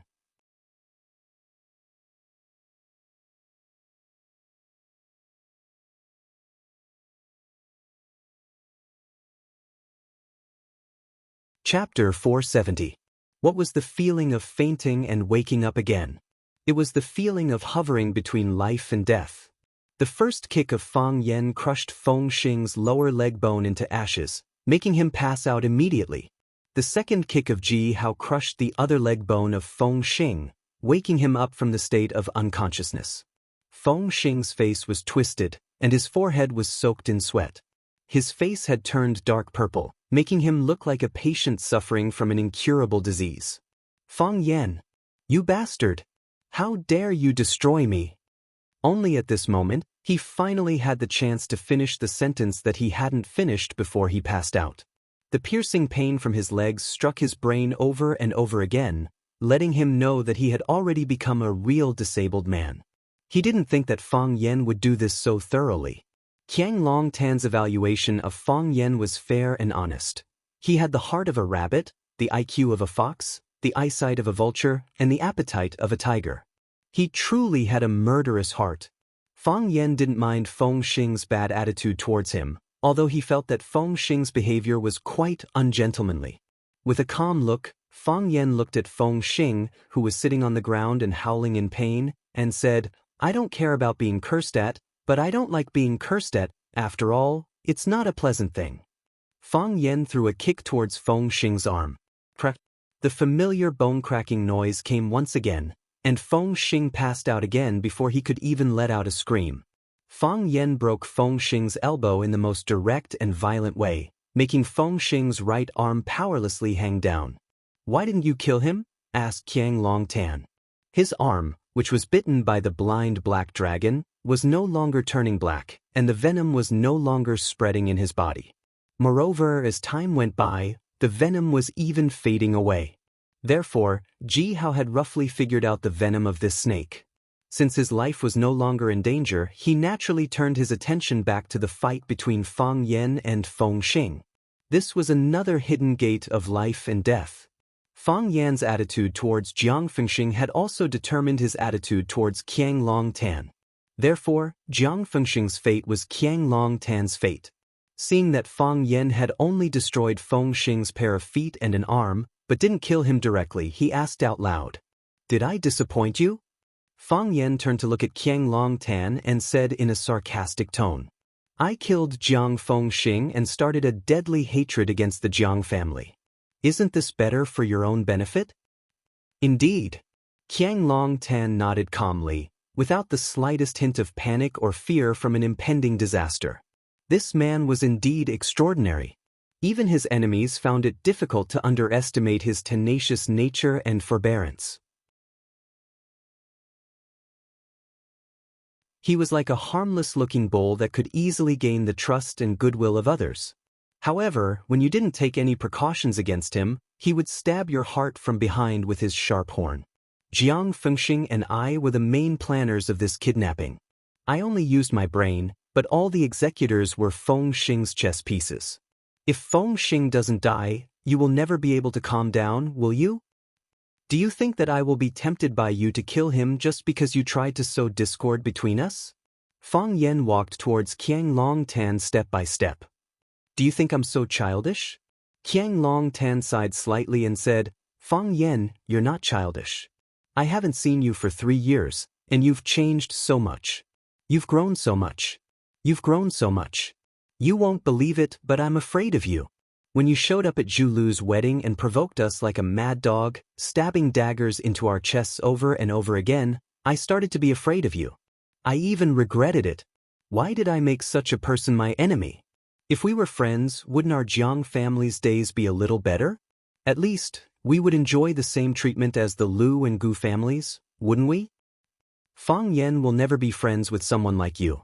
Lu Chaoge said in a disdainful voice, "You say you're afraid of Fang Yan, but I'm actually more afraid of you. Qiang Longtan, there's no such thing as an impenetrable wall in the world. Even if we can't find any evidence to prove that you did it, we already have an answer in our hearts. Why do I hate you so much? Because I knew that you killed my parents a long time ago. No matter how good you are to me, it's all fake. No matter how much you do, it's all fake. How can you expect people to repay you sincerely?" Qiang Longtan shook his head with a bitter smile. He looked at Lu Chaoge and said, "Chaoge, for a long time, I did treat you as my own daughter. I only have one daughter, Jiang Zhulu. As you become more and more outstanding, more and more beautiful, I suddenly feel that having a daughter like you is also something to be proud of. It was selfish of me to let you marry Jiang Zhulu. If we were a real family, would you still be arguing about separating from Longtu? If you fell in love with Jiang Zhulu, would you still have the heart to split Longtu group in two? I'm getting older and older, and Longtu will eventually fall into Zhulyo's hands.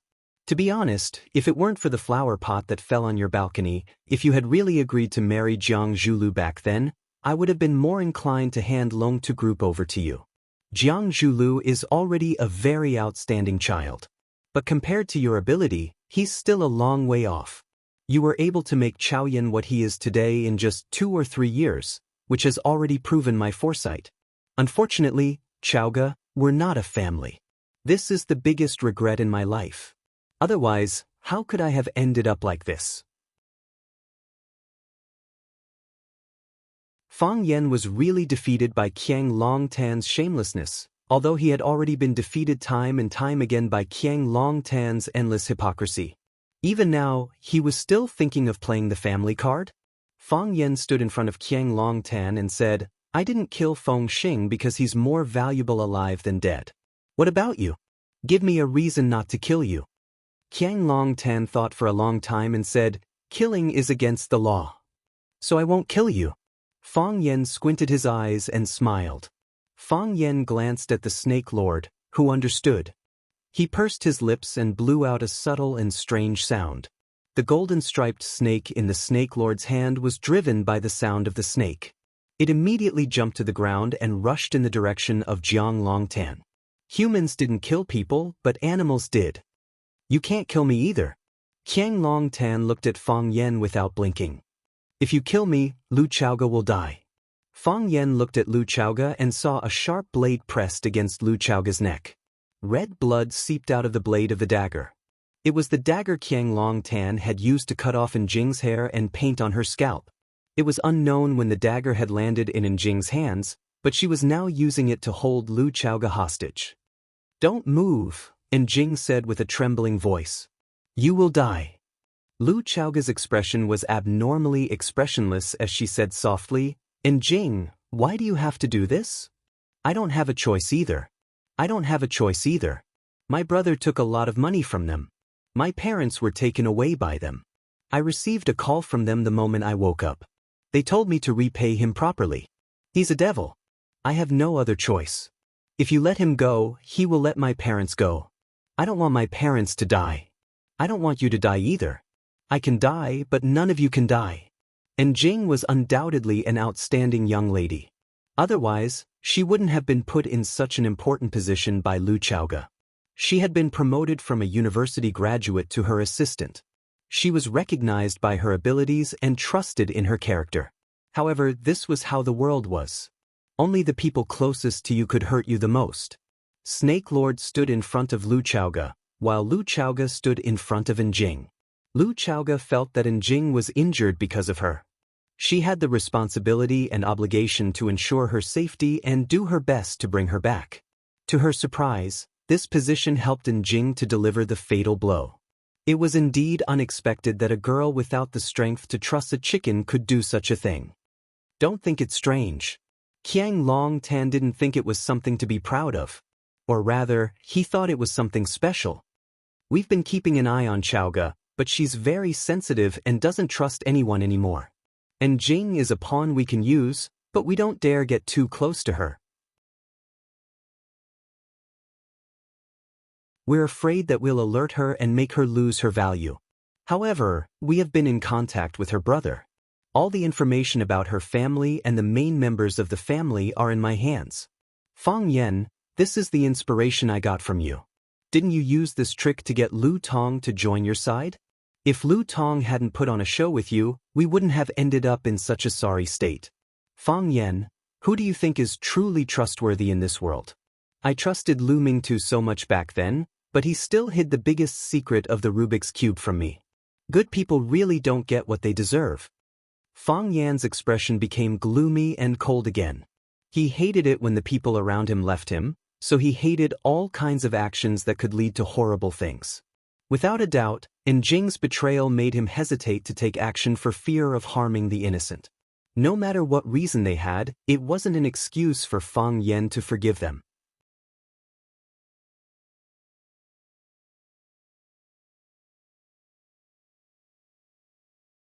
Chapter 471. Never underestimate your opponent at any time. Because no one knew if he had an even more powerful trump card up his sleeve. Qiang Longtan was such a man. He was the perfect combination of a scalper and a dog. After exhausting the diligence and forbearance of a scalper, he finally jumped out and bit people like a dog. Qiang Longtan looked at Fang Yan with a gentle smile and said, "You're a filial child. Your father died in battle, and you mourned for 3 years. This isn't something young people nowadays can do. Your father's death made you depressed for a few years, but it also made you learn to cherish your family. Chaoga rejected Zhu Lu's pursuit and focused on building a business empire for you. She's qualified to be your family, right? Fang Yan, if you let her down, how can you feel at ease?" Fang Yan was no longer in the mood to talk to Qiang Long Tan. In his eyes, this was just a dead man with a high IQ. Fang Yan stared at Jing and said, Jing, put down the knife, or you'll regret it. If you dare hurt a single hair on her, Qiang Long Tan doesn't even need to do anything. I'll kill your parents and family. Fang Yan's face was filled with murderous intent, like a Shura demon that had just crawled out of hell. I can't let them go. And Jing's eyes were moist and she said with tears, I can't let them go. If they let my parents go, they'll die, they'll do anything. I can't let them go. Be quiet, don't be agitated. Calm yourself down and think about it. Lu Chaoga's voice was gentle and calm as she comforted her. This woman's aura was strong, and her heart was even more determined. Even now, she still maintained absolute calmness, as if the person with the knife against her neck was someone else. I can understand why you made such a choice.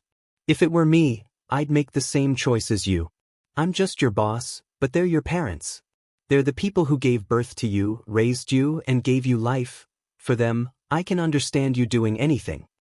But have you ever thought that even if you kill me, will he let your parents go? You've been with me for 2 years, and this isn't the first time you've dealt with people like Qiang Long Tan. You should know that he won't allow what happened today to leak out. If he escapes from here, the first thing he'll do is get rid of your parents. I know, but and Jing cried even more miserably, and her emotions were close to breaking down. Her hand, which was holding the knife, kept shaking. Every time she shook, a shallow cut appeared on Lu Xiaoga's slender neck.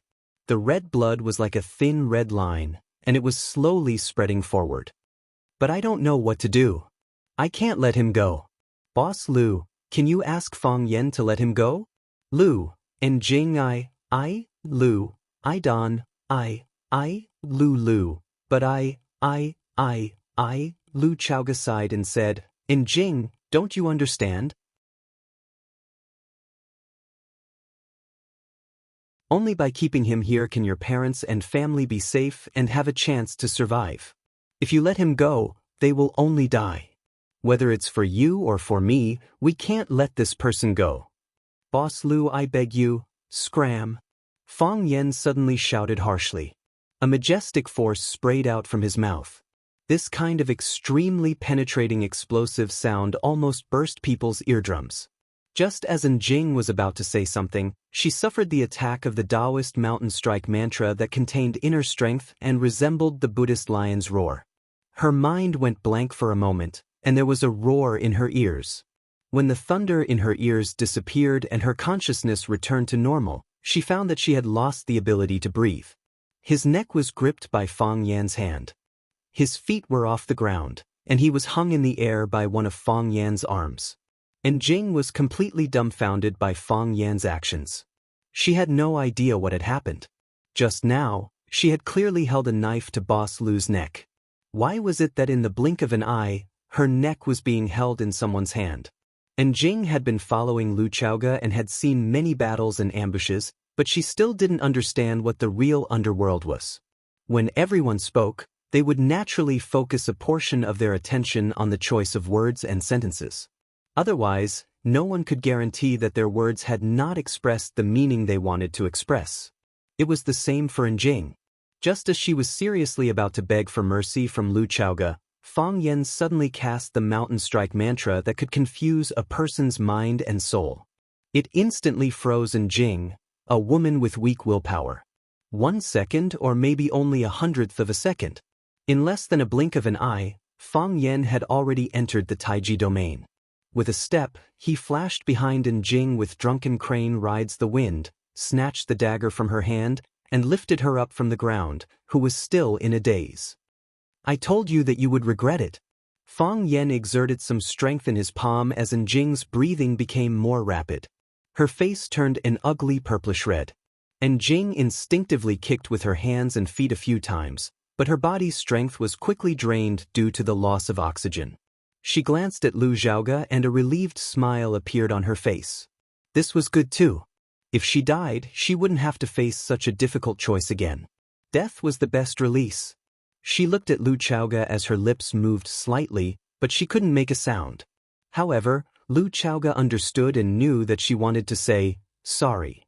Fang Yan, let her go. Lu Chaoga walked in front of Fang Yan and said. The killing intent in Fang Yan's eyes didn't diminish, and he didn't loosen his grip on Jing's arm. He didn't want to let Jing go, even though he sympathized with her. She saved my life, Lu Chaoga said. Last July, I went to Huaqing Seaview Club for an appointment.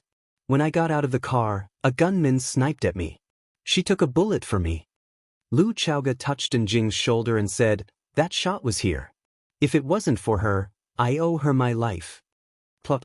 Fang Yan threw Jing to the ground, and she lay there coughing violently before taking deep breaths. If Fang Yan had held on a little longer, Jing would probably be a corpse that still had body warmth. Lu Chaoga saved Jing, but she wasn't as concerned about her injuries as before. You saved my life, so I'll return the favor. You've done your part and I've done mine. But from then on, they were strangers. All the admiration, all the support, all the feelings, and all the anticipation vanished when she held a knife to her neck. Betrayal. This was the greatest harm. It was impossible for Lu Chaoga to keep a person who had betrayed her by her side. Even if she allowed it, Fang Yan wouldn't allow it. When Qiang Longtan saw how Fang Yan easily broke through his trap and saved Lu Chaoga, he shook his head and said with a sigh, I've always despised force because I think it's the only choice for people with low intelligence. Now, I have to admit that sometimes, force is indeed the best way to solve problems. Of the 3,000 great Daoists, only force is undefeatable. I admit defeat. Fang Yan didn't even look at Jiang Zhulu. Instead, he walked over and helped Lu Chaoga out of the room. Because the overgod's body had exploded, and the body was being corroded by the genetic agent. The air inside was filled with a fishy smell, and it was unbearable to look at. After Fang Yan and Lu Chaoga left, the Snake Lord's shriveled face revealed an extremely strange smile. He looked at Qiang Longtan and said, How do you want to die? Can you give me a quick death? Qiang Longtan looked at the Snake Lord calmly. He already knew that this moment would come. He had exhausted his mind and used up all his chess pieces, but he still couldn't escape. Now, he could only accept his fate.